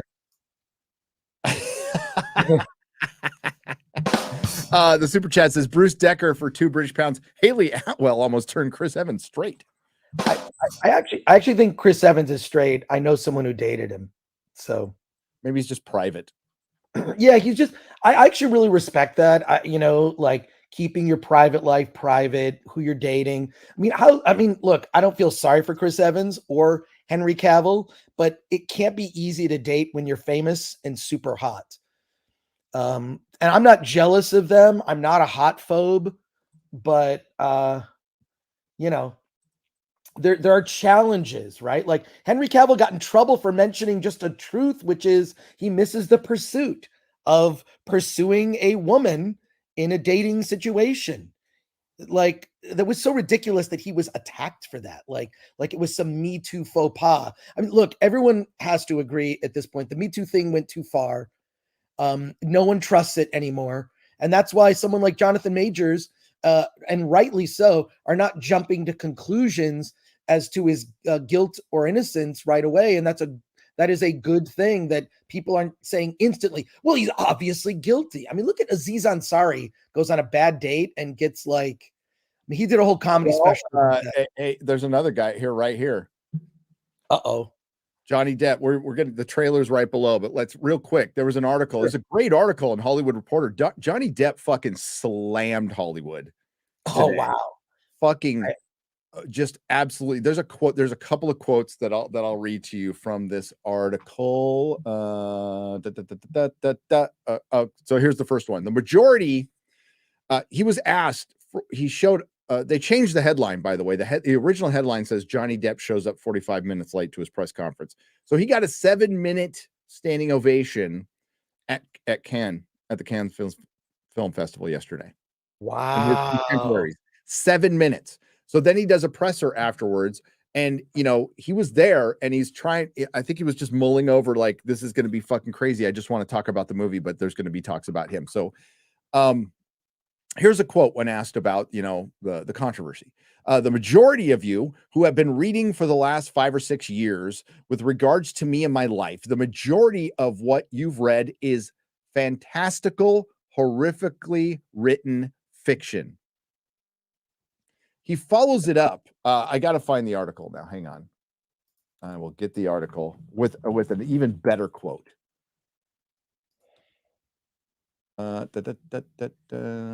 Hollywood reporter Johnny. Oh, there it is. He follows it up with an even better quote. Because he was asked about being boycotted, right? Right. What? Okay. So he follows it up with this. So horrifically written fiction. He said, the fact is, we're here to talk about the film, but it's like asking the question, how are you doing? But what's underneath is this, what's underneath in the subtext is, God, I hate you. That's the sort of media thing. Wow. So I'll repeat that. But what's underneath in the subtext is, God, I hate you. That's the sort of media thing. Wow. When they ask him about a comeback, he's basically said, I keep wondering about that word comeback because I didn't go anywhere. I live about 45 minutes away from here. In fact, maybe people stopped calling out of whatever their fear was at the time, but I didn't go nowhere. I've been sitting around. Comeback is almost like I'm going to come back and do a tap dance my best friend and hope you approve. That's the notion. It's a bizarre mystery, really. Wow. So here's another great quote. It's a very funny time when everyone would love to be themselves, but they can't because they must fall in line with the person in front of them. If you want to follow that line, be my guest. I'll be on the other side. Wow. He said, fuck Hollywood, basically. Yeah. The headline says, I don't feel much further need for Hollywood. And I think a lot of people are feeling that way. Well, it's weird. The rest of the world kind of looks at us, especially with regard to the Me Too thing, that America's gone crazy. Like the rest of the world is like, what are you talking about? It's utterly, it was, look, could there be improvement? Always. And it's not, I actually don't think that any of this has gone away. It's just become much more secret, much more of a quid pro quo kind of thing. I do this, I get this. That's how it worked. They just took out Harvey Weinstein. I believe that other people are still participating. So I do too. That nothing's changed. Yeah. Just maybe some of the names. They got rid of some people. But what happened was they took the Harvey Weinstein thing. A bunch of opportunists came in, like Amber Heard and others. And because they lacked talent, all right, they're hot, but hot women are a dime a dozen, even in these hot phobic times. They're still a dime a dozen in Hollywood, and they need a way to stand out. And Hollywood is filled with opportunistic people with no fucking morals, scruples, and they'll go out and just fucking lie about you and ruin your fucking life and sleep like a baby. That town is filled with it. And quite frankly, it has promoted that kind of attitude for a long time. And that's why it's partially eating itself. I love to see this united WGA out there. These are a bunch of fucking writers who hate each other and who've used Chat GPT to cheat on fucking scripts. But they're all united now. But once the fucking strike's over, they'll all be cutthroat, stabbing each other in the fucking back the next fucking day. Yeah, I talked to a friend of mine who's a screenwriter, and he said that he talked to a friend who's also a working screenwriter, and he said, you can't use Chat GPT to just write an entire script. Here's, he said, how writers in Hollywood, could you pin this question and ask this tomorrow of the guest? How it's being used is what a writer will do is get 4 different variations of a scene. So you've got a scene that you've written and you ask the Chat GPT to give 4 variations. You've got different lines, different sort of like, button lines or jokes, and you're like, oh, that's a good one. And you can just sort of cobble together from variants of a scene that Chat GPT regurgitates, and then you can just create the best version of it. Yep. So it's still, humans still have to be in charge of it. I've just become obsessed going down a rabbit hole. One of these days we should cover this. It's used as a tool, but like say Right. you're sitting there and you're under a fucking deadline, you need to write a scene or something like that, you're coming up with nothing, you go to Chat GPT to, like you just said, to get your options, to get Right. something going, Right. So they're using it. Well, even like these AI, I have a whole playlist I've started now of just the AI where they take it's like Wes Anderson's Harry Potter, and it's weird. So, or like Alejandro Jodorowsky's Tron. Like these are real things where people used AI to take a director's style, apply it to a well-known movie, and then create like a 2 or 3 minute trailer of images from what that movie might be. And it's amazing. Like just really weird stuff. Like the one I saw the other day was The Wizard of Oz, but done like a samurai movie. And it's awesome. Oh yeah. We were looking at AIs of superheroes like Sean Connery as Thor and shit yesterday. It was pretty cool. Wow. Yeah. That's awesome. That's fine. So yeah, like Johnny Depp coming out swinging today, I think it's great, and he has every right to be angry.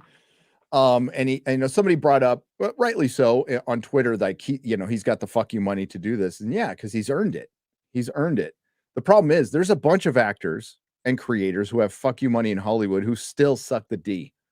Right. They do. They want to work because they want to work, but it's not money anymore. It's relevance. It's ego. That's the currency right now, when we are moving into a time where the currency is authenticity, and Hollywood's going to have a real fucking hard time with that because they're not authentic. There are parts of it, but that part of it, they've ignored. The independent film, they've completely ignored and killed it. There's too much stuff out there. There's too many cooks in the kitchen. There's too much stuff. There's too many TV shows. Nobody can keep track of anything. There's too many networks. Even though cable's dying, there's still too many damn networks. There's too much. There's just too much. So what the biggest flaw in expanding corporations with shareholders that just need to fucking make more money every year. See, when you're privately owned, when you're a small business, I've said this before, you can have a break-even year and go, cool. I paid my employees. I paid my bills. I'm still alive. Okay, let's keep going, but that doesn't work for the shareholder. It has to be certain percentages better every fucking year. Yeah. And that doesn't allow you to reinvent yourself. So you reach maturity and you can't innovate anymore. And what was the most innovative part of Hollywood? The independent film. Well, see, this is the thing with the theatrical experience. I think that, people will come out for the big tentpole movies, for Fast X, for The Flash, films like that. The mid-level movies, are they going to come out for a small movie? No, because most people look on those movies, and because they've been trained, they look on those as streaming movies. Like I've seen some very good movies this year, and I'm like, oh, well, that's a streaming movie. If I saw that on streaming, I probably would have liked it more than seeing it in a theater. Sisu. How much did Sisu cost? Well, yeah, it was cheap. It was 6 million euros to make. Yeah. And it's one of the best movies I've seen this year. It's the most fun I've had at the theater this year. A movie that cost 6 million euros.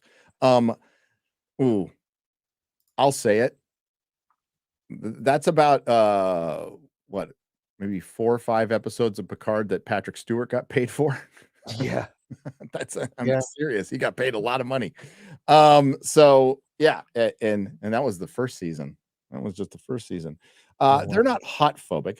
They just oppose anything that give men enjoyment. That's what determines what they criticize. Cheerleaders, bikini women, and hot women, etc. They hate what men enjoy. But women enjoy that too. Uh-oh, I lost Chris. It's a solo show, baby, till Chris comes back. Maybe he has Canadian internet too. Maybe so. But when Chris comes back, I'm going to queue up a trailer, but I'll read some of your soups. until Chris comes back, and we're gonna watch the Mission Impossible trailer. It's crazy what's going on in Hollywood. I mean, like, essentially, it's not gonna die, but they are going through such a paradigm shift that it is a form of a Hollywood apocalypse. And striking during a Hollywood apocalypse, an economic downturn, just seems insane to me. But, I could also see, like, certain writers who want the quote unquote security see this as probably their last ditch effort. I'm trying to be fair here, but a talented writer will make money. You are not entitled to make money as a living as a writer in Hollywood. It is still very much a gig job. Whether you have a union or not, it's gig by gig, which is how a lot of people work. That's how I choose to work. Back when I worked in the auto industry, I would purposefully not apply at places that had unions because I wanted nothing. For one, I don't want them taking a piece of my fucking paycheck so I can answer to another boss. No thanks. And quite frankly, they didn't do shit. And I'm not going to go on fucking strike. Fuck that. If I want more money, I'll do the best I can, go into the boss and ask for more money. If they don't give it to me, I'll find another job. I'll find another place that'll give me more money. The problem is in Hollywood, you can't find another place. But wait a minute. It's okay. Now you can. Now you can find another place and you can just do it on your own. And it's scary. I know it's scary, but that sense of security you have is false. It's not there. And a lot of writers are going to find that out because, right, Chris, this isn't a strike, it's a purge. I believe that that's what's going to happen. It'll be the unintended positive result will be a purge. So we're going to get back to, at least perhaps temporarily, back to a meritocracy. We need to get back to, Elon Musk used this in an interview recently, a meritocratic society. Yeah. Where it needs to be based on meritocracy. You can't force people into jobs that they have no interest in. You can't increase the number of women brewers because who gives a shit? Who gives a shit? I also, when I was working in television, all of the people who did my hair and makeup during the time that I worked in television, they were all women or gay men, and I didn't care. Those are the people that were attracted to that job, and they did a fantastic job. They put lipstick on a pig, which was me, and made me look halfway decent for on camera. But the point is certain people are attracted to certain work, and that is reality. And stop trying to force people against, look, are we trying to diversify garbage men? Are we trying to diversify? I mean, look, and even I don't know, there are plenty of videos out there, and no disrespect to female police officers, but I've seen plenty of videos where it is very clear that criminals are not intimidated by female police officers. I saw a video where a guy just sort of twisted his way out of, these women were trying to take him down. He was almost laughing because he just sort of ran away. Laugh, but also be really, really careful. I agree with Sam Hyde on one thing. Be very careful because they have guns. Yeah. They will effing shoot you when you're not doing so. Just be careful. Just be careful. Yeah, it is. No, I've seen it. I've seen them just get bowled over. I've seen them get bowled over, and people something that could have ended non-violently, ended violently, because the cop has to be able to take down the bad guy. Yeah. But I just think, you just have to take a realistic approach at this stuff. If people aren't attracted to working in a certain field, that's just reality.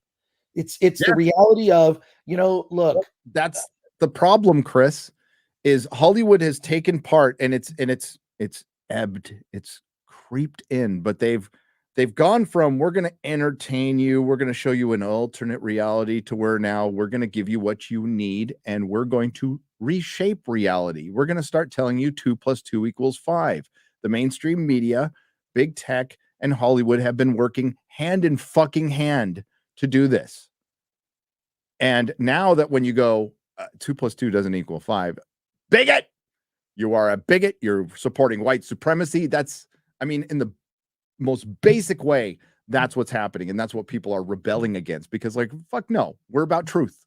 We want truth. We want authenticity. Stop telling us shit that isn't fucking true and forcing us to say it. That's the, like, you can be whatever the fuck you want to be, but you know, you could identify as a tree all you want as an adult.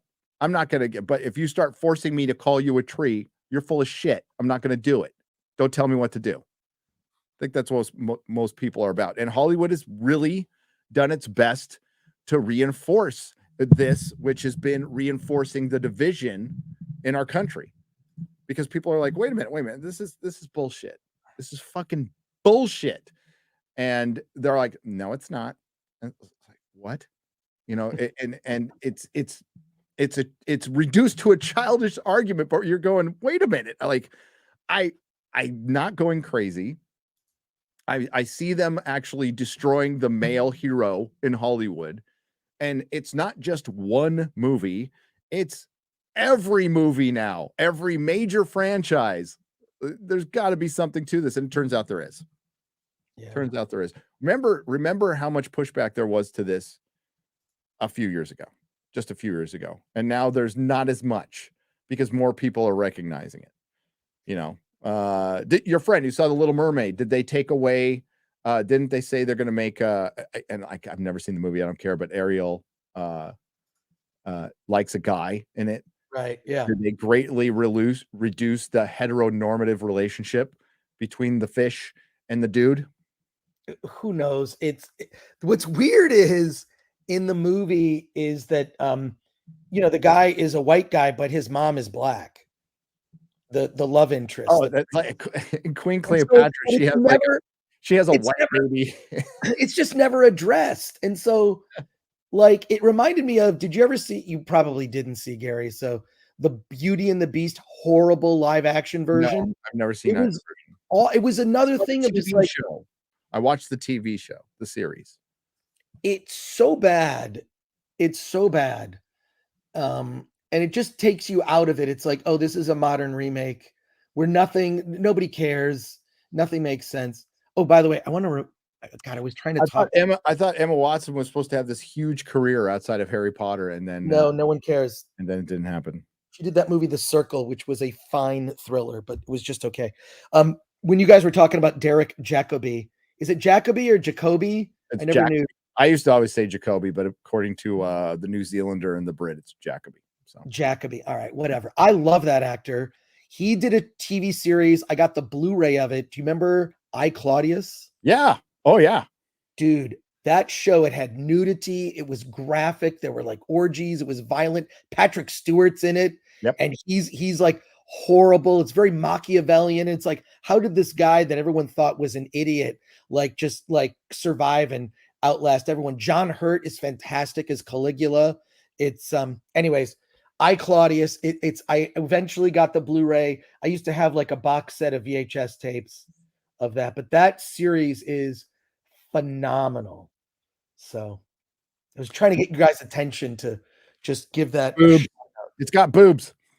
It's got boobs. It's got boobs. All right. Boobs, are you ready to watch? Let's do it. Mission Impossible trailer. Let's go. Let's do it, man. It's got a bunch of hot women in it, Chris. Yeah. Well, as someone who is anti-hot phobic. Yes. I'm an anti-hot phobe. I love that. And the other thing is some of these lines in it, do you think that there's some sort of, it's talking about things happening now? This movie, it's not preachy. It's just, to me, the best movies ask questions. They don't tell you how to think. That's the problem with modern Hollywood. Now, modern Hollywood in the past used to ask questions. You walk away, decide what you want to think. Now they tell you what to think. This movie is just asking questions. Like you hear what they're saying just a little bit under the surface. It's there if you're looking for it. And I can't wait for this. You're right, Chris. That's the biggest thing that exposes Hollywood is the authoritarian shit that is going down right now. Was all the stuff they warned us about in the 80s and 90s. Every single thing they warned us about in every fucking film that was, from Terminator not everyone, but most films, most of the themes of them were watch out for government control. Watch out. They're trying to take away your individuality. They want to make you a part of a collective. They want to control your mind. AI is coming to get, it's all fucking happening now. And they're like, I'm totally pro corporation now. It's like, when the fuck did that happen? What happened to my generation? What happened to my fucking generation? Such a disappointment. Not all of you here in the chat are fine, but well, wait do you see the other 2 trailers I sent you if we have time to watch them? Yeah, I think it's worth it. Like the very things that are going on with our government right now are the very things that they would normally question, and they're not. They're actually pro-authoritarian. They've been some of the most pro-authoritarian fucking honks out there, including like, and it's not just Hollywood, it's fucking rock stars. Yeah, it's Let's go back to this. Right? Is it before? When is Comic-Con? I keep forgetting. It's third week of July. That looks fucking great. It looks amazing. Yeah. Totally bonkers, and I fucking love it. I am down with this movie. I am I'm actually excited for a Mission Impossible movie. Let's go. And I think it'll make more than any Marvel movie. I think it'll make more than Flash. Yeah, the 2 movies I'm looking forward to this year, this and Dune. Dune 2.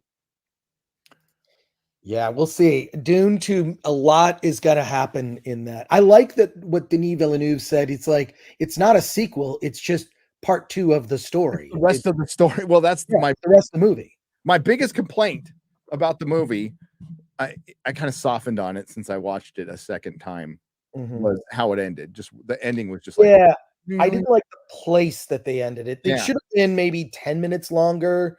They could have, like, there's a lot of things that happened after this fight, and they kind of just ended there. I that was a mistake. I think there should have been an extra scene or 2 to kind of, have a good placeholder, maybe even, go a little longer to get to some cliffhanger. But yeah, because the Harkonnens like just fucking obliterate the family, and one of them survives and you get it, but like, I don't know how the impact is going to feel in the second movie. They'll probably be much better watch like back to back, as one piece. And that'll probably be a lot of fun. It made Dune fans happy. Like for the majority of them are pretty fucking happy with it.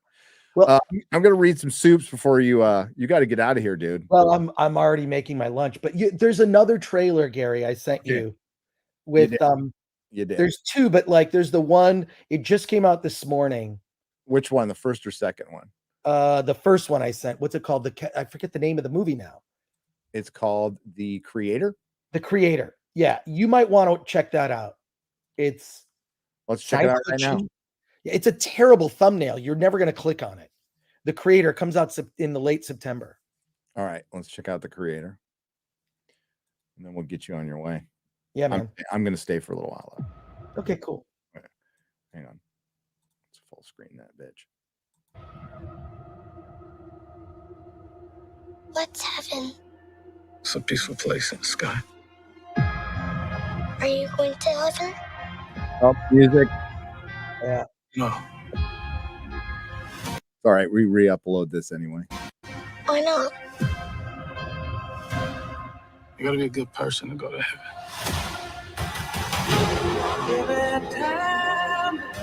Look in the mirror, Aerosmith, don't hit me with the copper. 10 years ago today, the artificial intelligence created to protect us detonated a nuclear warhead in Los Angeles. For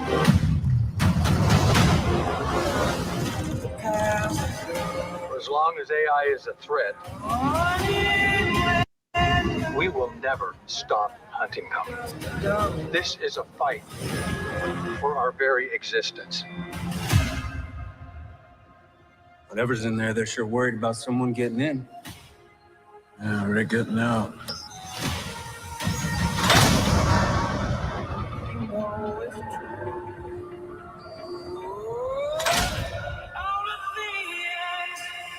Come back to you.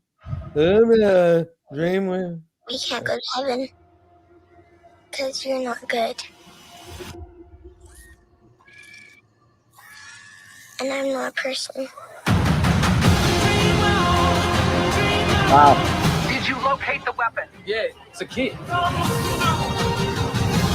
Seatbelts. What do you want with the child?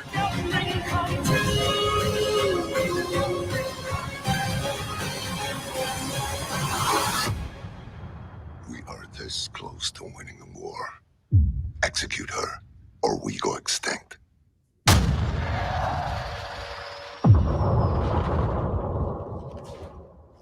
They're coming to get me.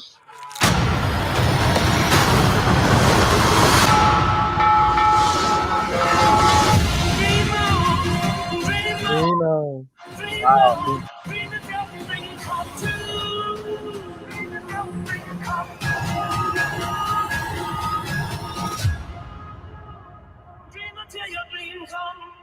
Yeah. That's This came crazy. out of nowhere. It looks pretty good. Yep. Looks pretty damn good, man. There's another trailer in there you might want to check out that just looks weird. And it's again like, how come, I like to discover stuff that it's like, okay, this is strange. I like weird.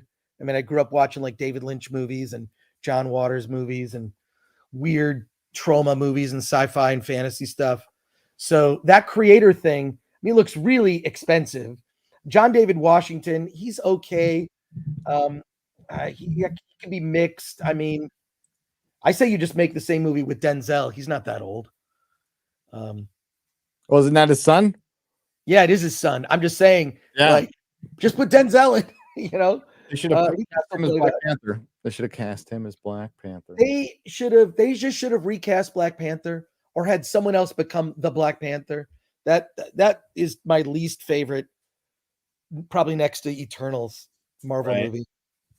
Wakanda Forever. Bad.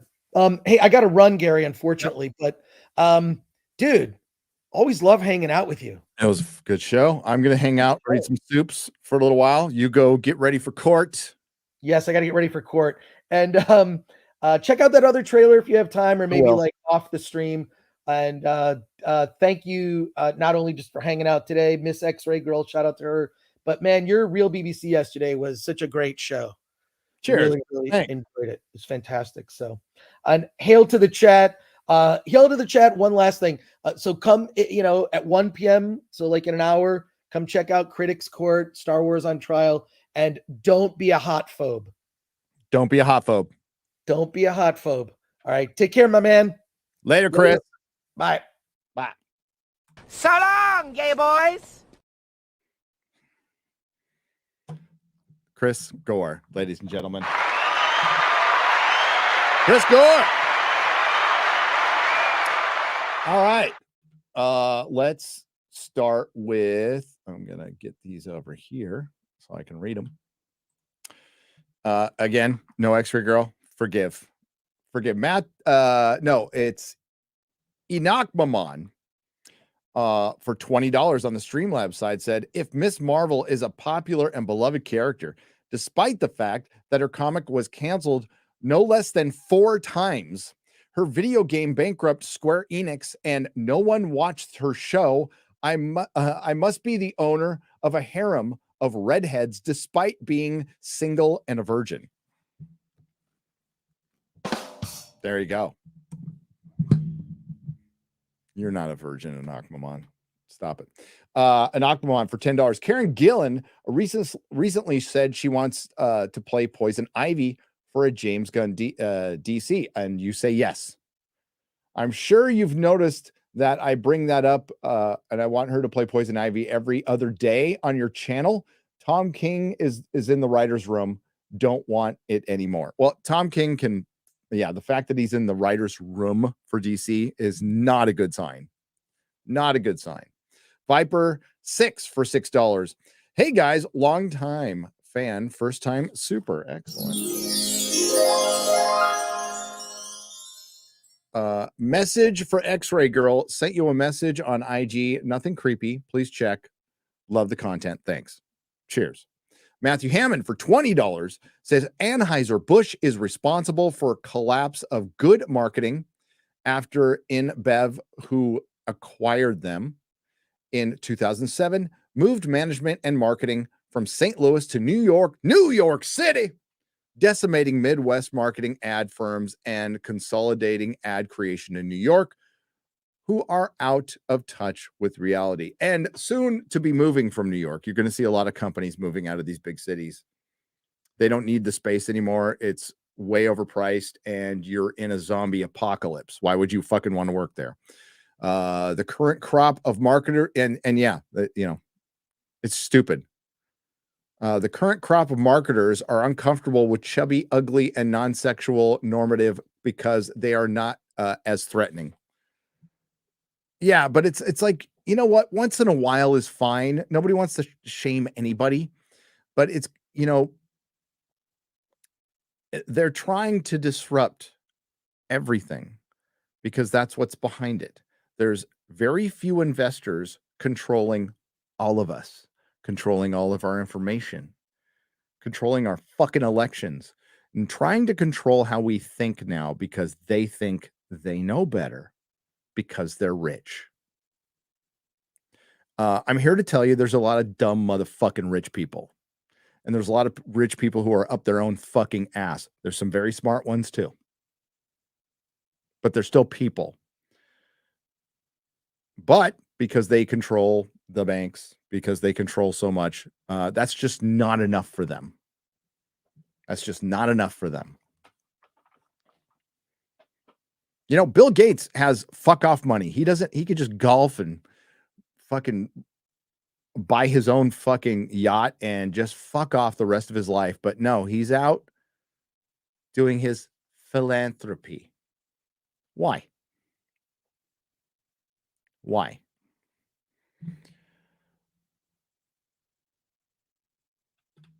Because these people want power. It's about fucking power. It ain't really about money. The money is just access to more power. So yeah, they want us to eat bugs. They don't just want to own anything. Fuck that shit. They got to have their fun, and it's the old saying, kicking the ladder out from behind you. And they're constantly telling people they're marginalized.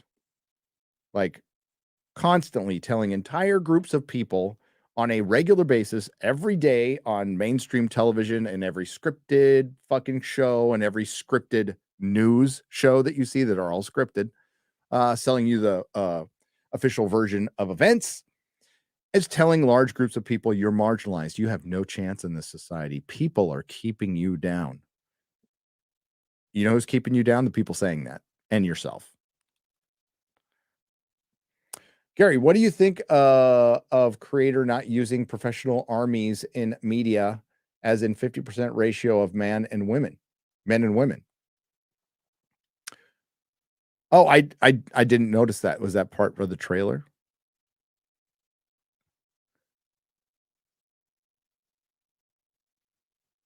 Yeah, 50% women in an army would not be good. Sorry, ladies. If you're operating like heavy machinery, if you're flying a jet, okay, but like boots on the ground kind of shit, no. If that's what you mean. Sorry. Alfie Frost for £5 I recently watched the film Waltz with Bashir. My dad recommended it to me. It's absolutely spectacular, and it beats a lot of modern Hollywood films. So Waltz with Bashir. Thank you, Alfie. Gavin Mal for $5 says, it's not just Hollywood. Gaming is getting ruined also. Yes, this is true. This is true. And this is my very first super chat. There you go. Thank you. And might be my only one, LOL, due to how tight money is. Well, that's totally cool. Just being here is great. I appreciate it. I greatly appreciate it. Hang on to that dough. It's okay. Roger Sam for $10. LA Charter School, where I worked, promotes woke ideals and sells college courses to minority families, but courses don't transfer for credits. Exploitive, contradiction, admin ties to film industry. There's the exploitation has not changed, Roger Sam. It is just in much more pleasing packaging.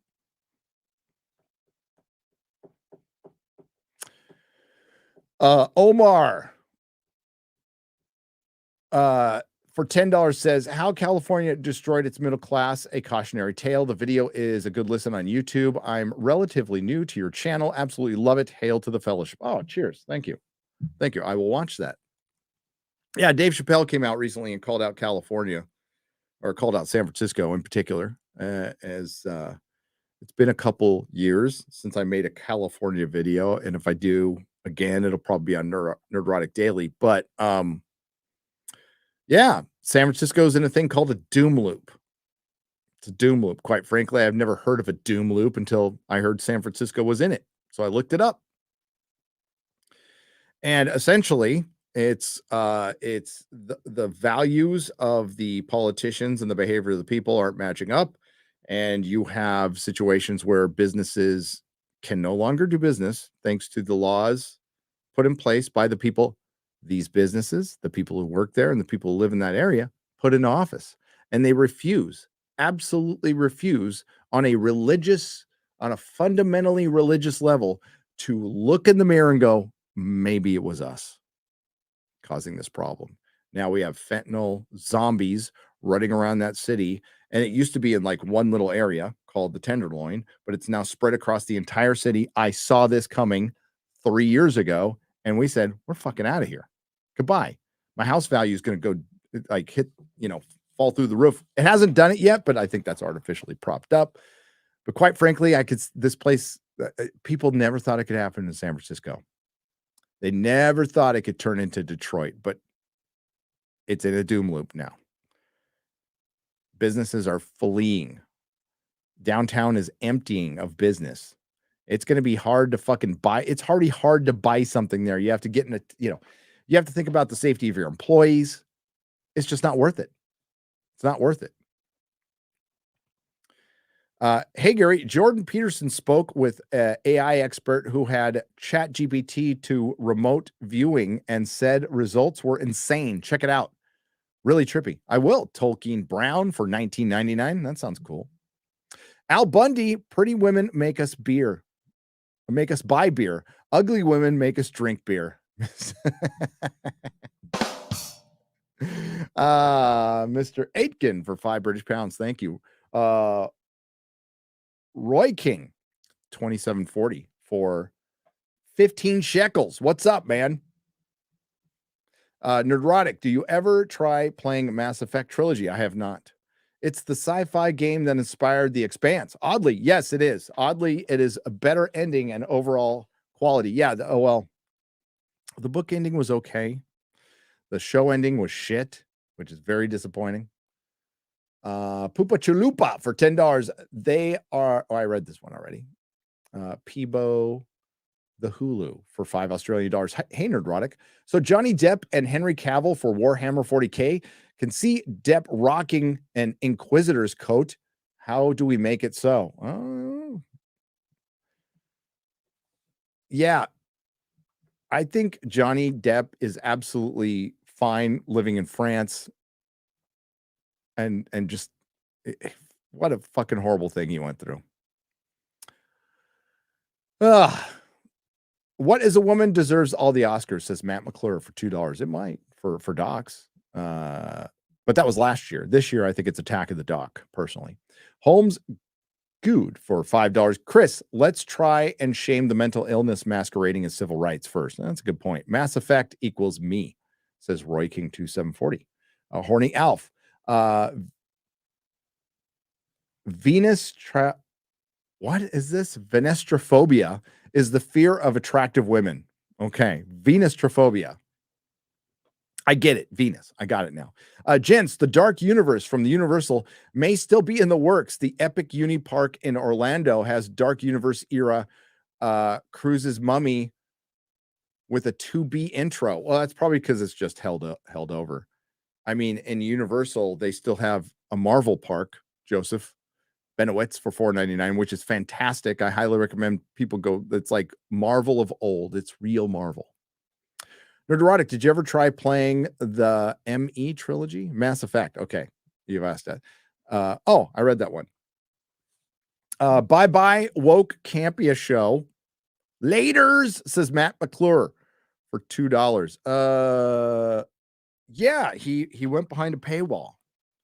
He went behind a paywall. I wonder why. I wonder what made him do that. Sounds like a bit of a panic move.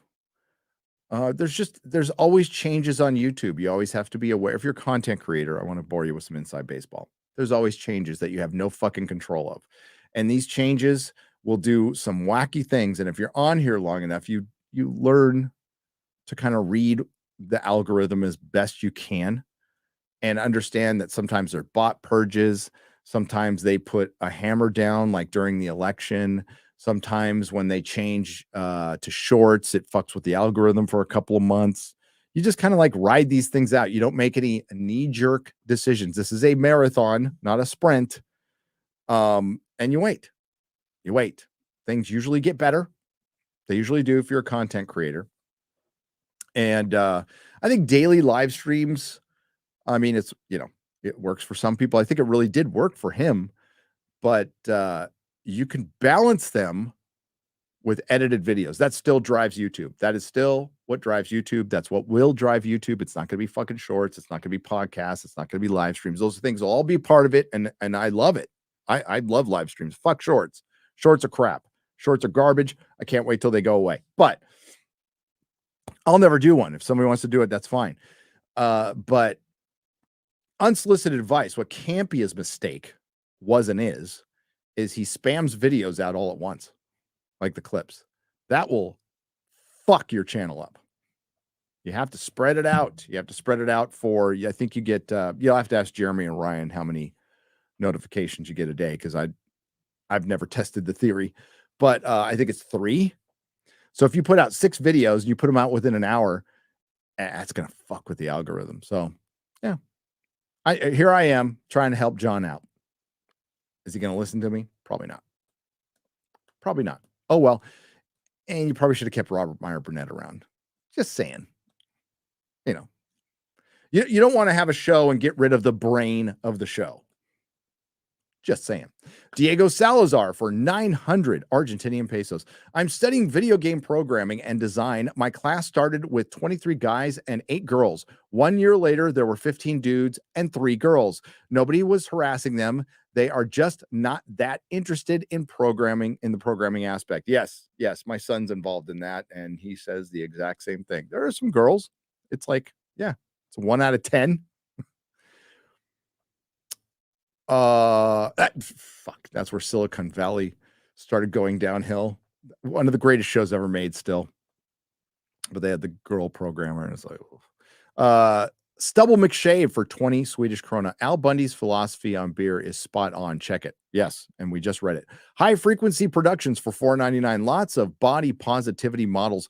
Women's section in Target. I noticed that there's no fat guys. No. But I don't buy clothes in Target.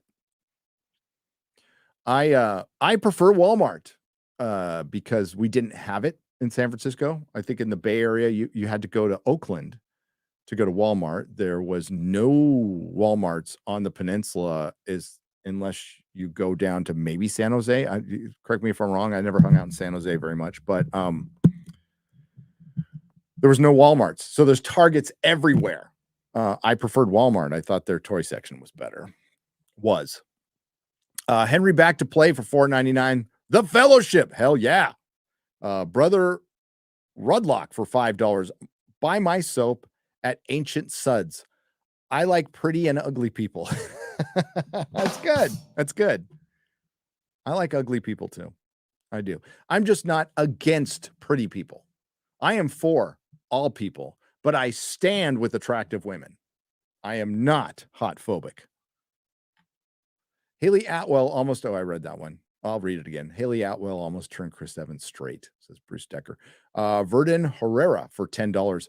Dove, when you need something cheap to wash your ginormous ass. Maxor for $5.50. Gary, I read that one. Read that one.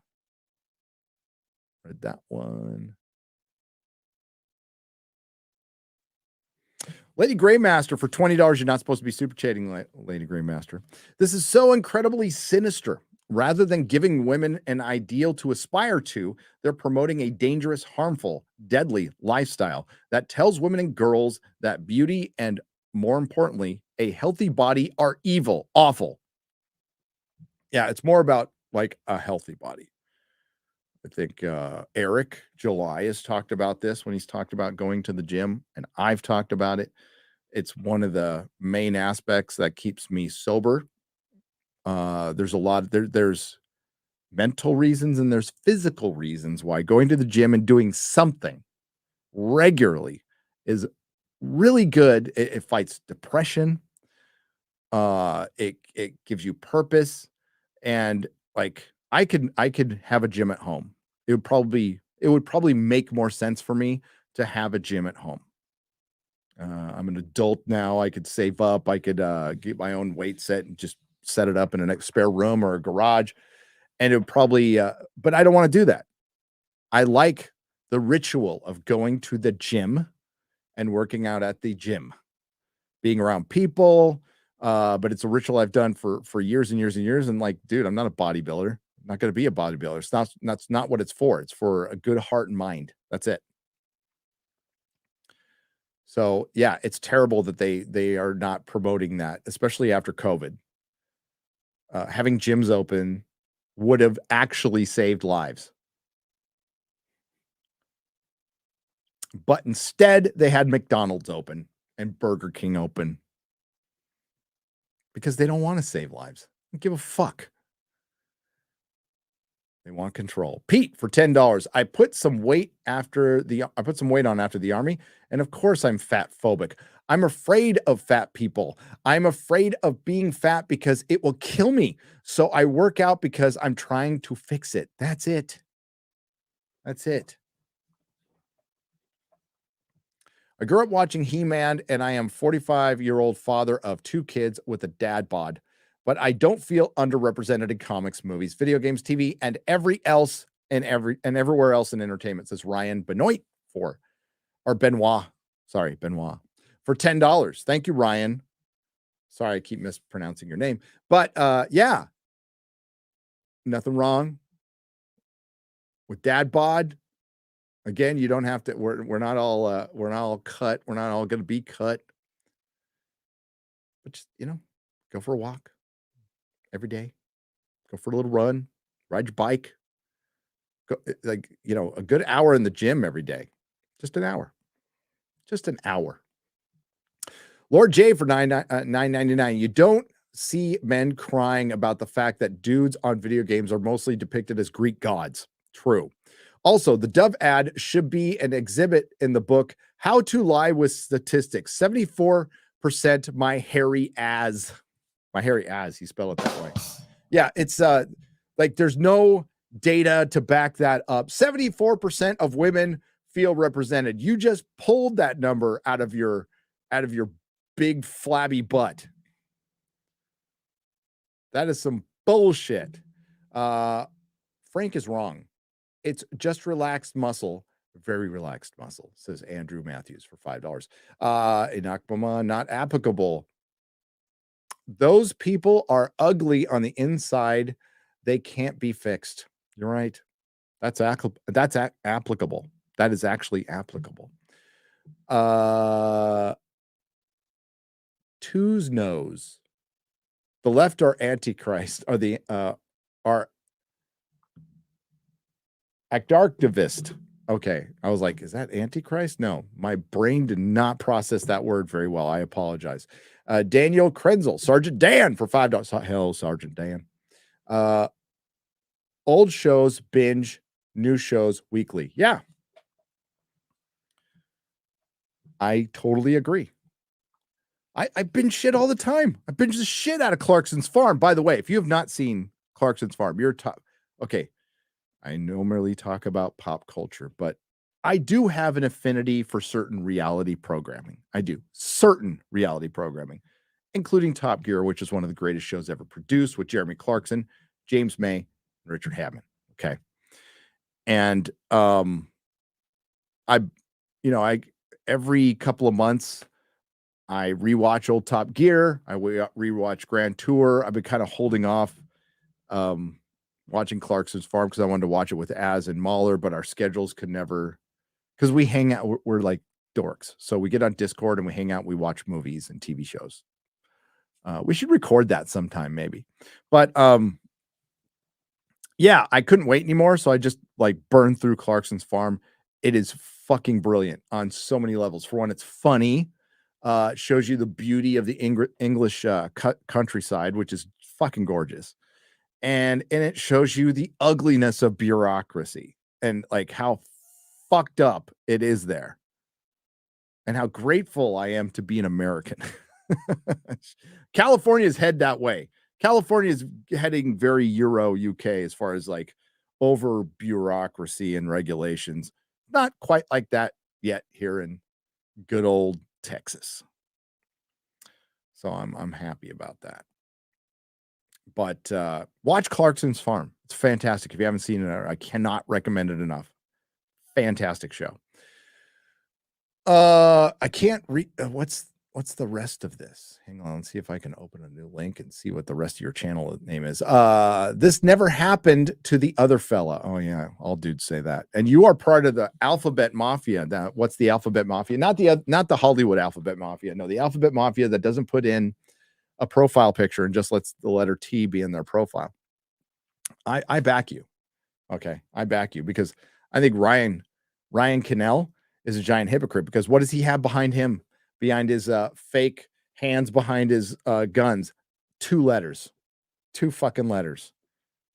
So I think it's a little projection by Ryan. If you don't know what I'm talking about, it's lore from Geeks and Gamers. I'll give him shit about it on Friday Night Tights to give you more context. Is John Campea stopping live streaming on YouTube devastating to the YouTube? Is John Campea stopping live streaming on YouTube devastating to the YouTube community, or will Chris ever get paid by Campea for his prior appearance? Well, Chris got paid. In fairness to John Campea, he fixed that error and he paid Chris. So good on John for doing that. Things fall through the cracks, whatever, but no, it is surprising because considering John's channel size, he got really good viewership for a long time until Rob left. Like legit good, viewers, because he was really consistent and he came on. He's got a younger audience. Like it's not the same as mine. And no, I wish he was still like on YouTube.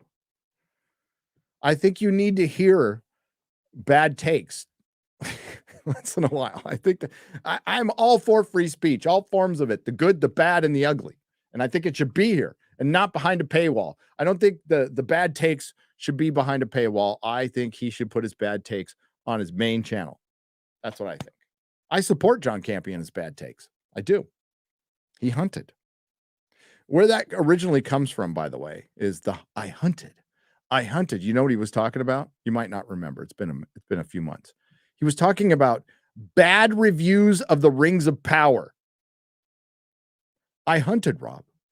I hunted for a single bad review and I couldn't find one.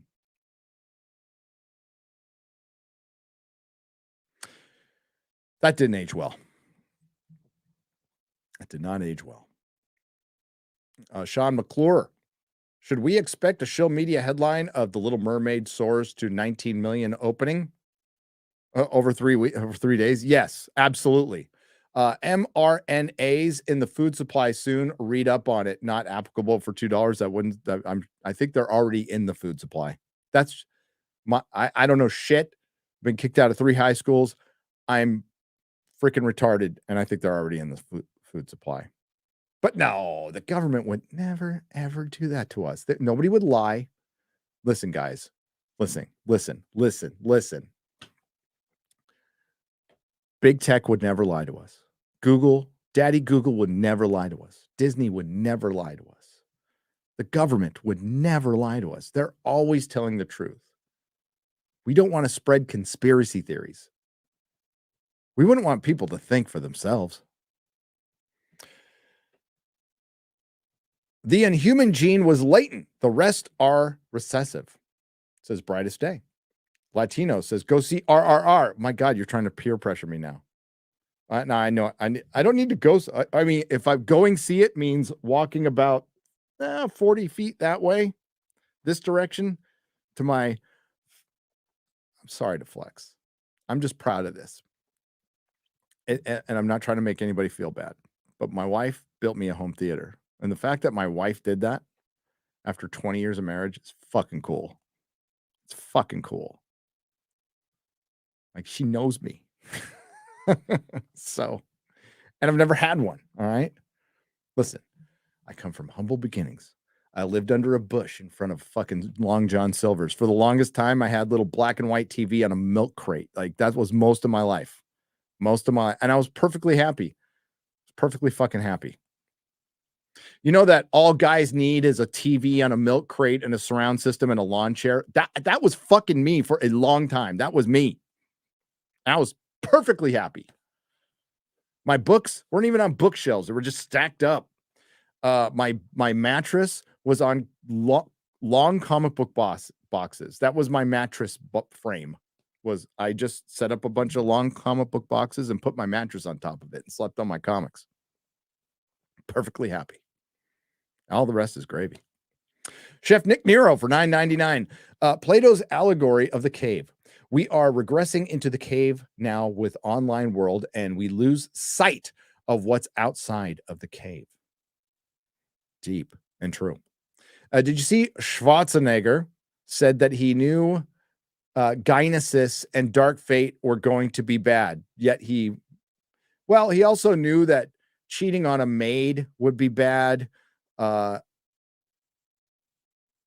Becoming governor based on one platform and one belief and then fucking cucking out. He probably knew that was going to be bad too. And he probably knew it was going to be bad to say, screw your freedom. You have responsibilities. Yeah, I'm sure he's regretting a lot of shit right now. Listen, I voted for Arnold. I did twice, but he sucked. He didn't have the fucking testicular fortitude to stand up against, because when he originally went into California, he was going in for the people. He was very, very Trump-like. Both sides hated his fucking guts, but he folded. One thing he did is he got rid of the stupid tax on the driver's registration, which immediately got put back in. Diagno for £5 Yeah, that was it. Thank you. Sean Godley for $20. Don't be hating on Miss Marvel. She was great in the Disney cruise ship movie. The way she, Ant-Man and Captain Falcon took on a generic baddies and still had time to argue over the nuggets was first class writing, says Sean. I remember that movie. I saw it. I got nothing against the young lady playing Miss Marvel. By all accounts, she's a very nice person. She's a very genuinely good person who actually knows a little bit about comics. But she got saddled with a bad character, which I forgot her name. I always want to say Haley Seinfeld, but I know it's not that. Like, she played Kate Bishop better than any of her portrayals in the comic books. Kate Bishop, maybe the Young Avengers, the first one, but like Kate Bishop was never supposed to be a replacement for Hawkeye. What the Young Avengers were supposed to be is the Teen Titans of Marvel, which I was completely fine with. Like, have a bunch of sidekicks, do something, DC and Marvel have been ripping each other off for years. What's wrong with having a Teen Titans with Marvel? I'm fine with it. I was cool with it. But not a replacement. She wears leather jackets and sunglasses. It's not a very dynamic character, and yeah, but what's her face was fine in Hawkeye. Like, she was charming enough and fine. The writing was shit. But there was a chance you could have made that character likable. And with Miss Marvel, I didn't watch it. So it's the only Disney Plus Marvel show I haven't watched. I watched the first episode and it was just like blah. It was like Disney XD stuff to me. There is a Guardians of the Galaxy game that came out just after the Avengers game, and it's way better. Look it up, Gary. You might like it. I am aware of it. I'm aware of it, but that was also made by Square Enix too, wasn't it? That lost $60 million. $60 million. That's a lot of money. Thank you for the 22 Canadian pesos. Yeah. I didn't hear anything bad about it. I'm an old motherfucker too. Let's talk about how good Barney Miller, Dukes of Hazzard, Good Times, and A-Team was. Fucking, they were all great. Watched them all, Bubba Doom. Dave Filoni's dog for $2. Please end me. You have no idea what he does to me.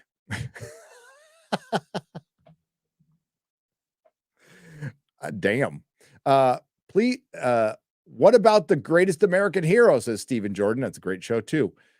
It's Disney's She-Hulk, Disney's Echo, Disney's The Marvels, Disney's Loki season 2. Marvel doesn't exist anymore. Stop soiling the name.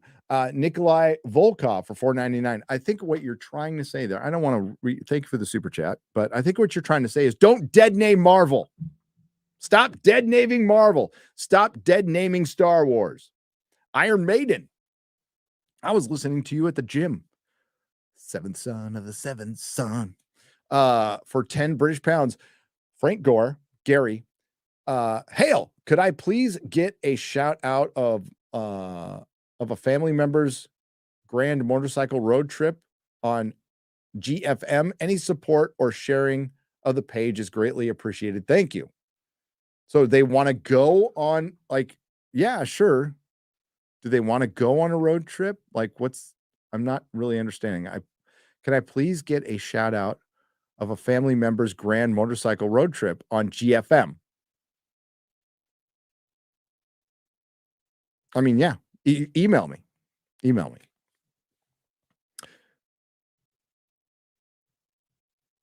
Fuck a James for $4.99. It took me a minute to read that. Hail, Frank and Gary. I know this is off topic, but I heard Chris C is going to be on the Jimmy Dore show. Hail, Friday Night Tights. Well, that's good.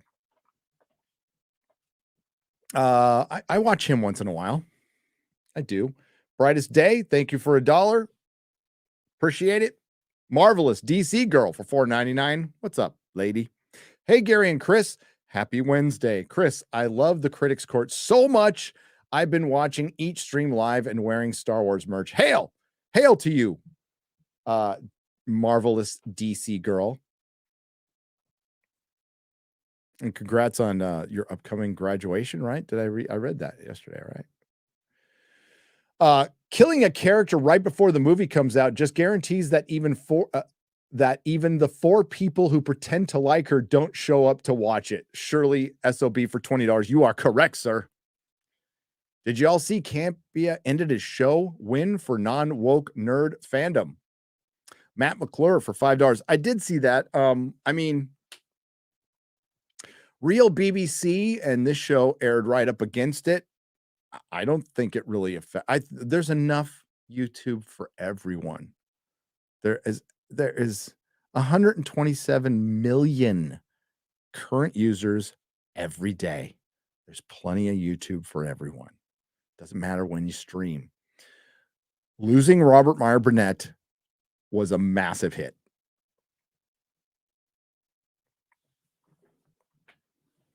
It was a massive hit.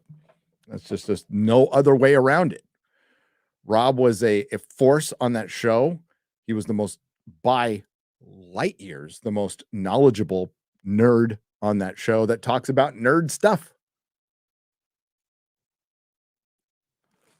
You know, and the older you get, I mean, our heads get like, I'm going to use a doctor reference from Dr. Who, but our heads get full of stuff. And sometimes they're too full of stuff. And like, it's hard to access, you know, especially if you did a bunch of drugs in the 80s. But yeah, Robert's encyclopedic knowledge of Star Trek and other things is fucking, you can't put a price on that. But Rob is really much better off on his own. Oh, I got to see what the name of this one is. I got to get to work on my next video. What's your first thought? Asks KK is mentoring Dave Filoni. I think you needed a mentor for pegging. Oh, well, I wonder if she will wear the hat while she's mentoring him. Yeah. Wasn't George Lucas mentoring you, dude? Kathleen Kennedy's mentoring you. So you're going to make a shitty cup of coffee? Like, what the fuck are you going to do? Yeah. It's pretty clear Favreau's gone, right? At this point, we're not hearing a lot from Favreau. Filoni's getting a lot of this love. Star Wars is deader than dead. I could give a fuck. I am sorry to the real Star Wars fans out there. I am. My heart was broken too. But now I just laugh because it's fucking funny. Watched Attack of the Dock last night. Brought back a lot of memories. My biggest memory was that I stopped watching when Munn left. There you go. Graham Nolan's Joe Frankenstein Part 2 launch party is live right now. Graham's YouTube channel, FYI, says Rob Biller for $5. Yeah, go back. We're going to have Chuck Dixon on this Friday for Friday Night Tights. And then Graham, I believe Graham and Chuck are joining us on The Real BBC next week. But if you want to go check out Joe Frankenstein Part 2, it has launched today. All right, I got time for a couple more. I really got to go.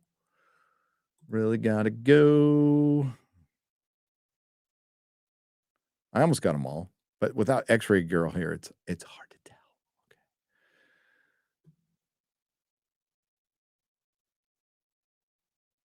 Gary, please read my email.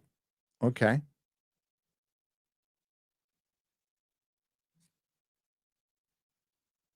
It's a 40-minute speech. I'll try, but I have to get work. I'm doing some research right after this on a video, but I'll start and try. Thank you, Bennett. Matthew Hammond for $5. Can I make a recommendation for Tavish's YouTube channel with a series of Car Trek? It is what the US version of Top Gear would have been. Their playlist is for each series. You could try. I've tried other car shows and I'm like, Gearhead. I worked in the auto industry for well over 15 years. So I know parts. I was a parts guy. So, I mean, like certain cars I like, but I wouldn't go. So I'm a car fan. I don't know if I'm a gearhead. But I certainly know what they're talking about when they're pulling their cars apart. I'll try. But I more watch it for Jeremy Clarkson, James May, and Richard Hammond. That's why I watch the show. All right. Thanks, Matt. You're awesome, Matthew. I'm so much closer to watching Stargate now. I'm so close. I can feel it. Can you feel it? VBDC Venice Beach Dub Club for $19.99. Please watch Muppets Mayhem. It's one of the best TV shows I've ever seen. Surprisingly, the writing is brilliant. The lore is respected and the characters are developed in new and welcome ways. It's not even woke. Love it. Is that new? All right, cool. Bido for 11 Canadian pesos. What we're experiencing right now is cultural socialism in a recession. In the words of the great Chat GPT, big companies shielded by resources can afford flawed products in a dormant market. Well put, Chat GPT. Please John Wick me, Gary. Dave screams, Ahsoka. This is Dave Filoni's dog, by the way. Dave Filoni's dog for $5 says, please John Wick me, Gary. Dave screams, Ahsoka, when he finishes. My life, an endless hell realm from which there is no escape. My life is an endless hell realm. So he's staring. Okay, so like to paint a really horrible picture. He's standing behind you while staring at his Ahsoka life body doll that's naked and screams Ahsoka's name. Not surprised. Eric Gonzalez for $1.99. Gary, do you buy the Mezco 112 figures? The last one I tried to buy was Conan, and they canceled it. But yes, I do. I have one. I have a Dark Side standing right there. I've got like 5 or 6, mostly DC. Mostly I've got some Marvel ones, but I was starting to buy them, and then I'm like, I'm going to do 1/6 scale. And I've just stuck with 1/6 scale. As you can see, I don't have a lot more room. I'm actually running out of room. So if I buy something new, I have to get rid of something. It's like Tetris. Off topic, your story, Eric July and TikToker Joey Swole are some others who have gotten my butt back into the gym. See, Eric's awesome for doing that. And Melanie Mack does it too. Want to give her credit. Painful, but feels good. Got some veterans fat to drop. Haha, get some coffee on me. Cheers, Brad, man. Well, I had some comic owner baby fat going on there. Comic shop owner baby fat going on that I had to get rid of. Even though it's sci-fi, one thing I didn't like the Expanse, the fact that the armies had 50% male and female, not no offense intended. Oh, the Expanse, yeah. Yeah. With the Belters, it was more understandable because they were basically like a trade union. So they were just like whoever fucking, they just needed bodies, right? When it came to the Martian, they explained it though with Bobby, like she was freakishly big. They're like, this is a freakishly big woman.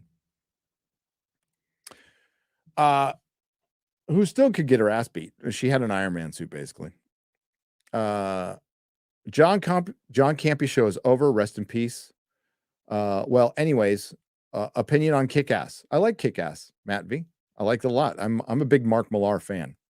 I'm a huge fan of Mark Millar, and I think he is one of the last great comic book writers. Just, I'll say it right there. Gary, what do you think of a creator not using professional art? Oh, I read that one. Okay. And we are DJ Nick Bennett. Thank you for the €2. Okay, we're gonna call it right there. Thanks everyone for tuning in. Appreciate you tuning in for the Nerdrotic Nooner minus X-Ray Girl. And thanks for Chris Gore for joining us. In about 5 minutes, the Critics Court starts over on Film Threat. So please go raid the hell out of that channel, and they will continue putting Star Wars, Disney Star Wars on trial. I say those bitches are guilty. But that's just me. Maybe somebody else can make a good argument. They'd be wrong though. I have a laundry list of videos, and so do many others, to state our case. So go over and join Film Threat, the Film Threat channel. That's what you want to look for. And they're putting Star Wars on trial. We'll have, I think Alan Ng will be there, the great Chris Gore, and many others, maybe some faces you recognize. Thanks to the Modrotics. Eric, I hope you feel better. And thanks to everyone who left a super chat and donation. You help keep the lights on here. This show will be re-uploaded on Nerdrotic Live within a couple of hours, but I will keep the link active, although it'll be unlisted, so you can keep watching, so you're not interrupted. It'll also be on your favorite podcasting platform like Spotify and iTunes within a day. Friday Night Tights this Friday with Chuck Dixon. I got to get to work on a video. I'm hoping I can make a brief appearance on Open Bar tomorrow for the 50th show, but I forgot. I have a dentist appointment tomorrow that I can't get out of. But I'll probably be there. And you all have a great day. Ciao.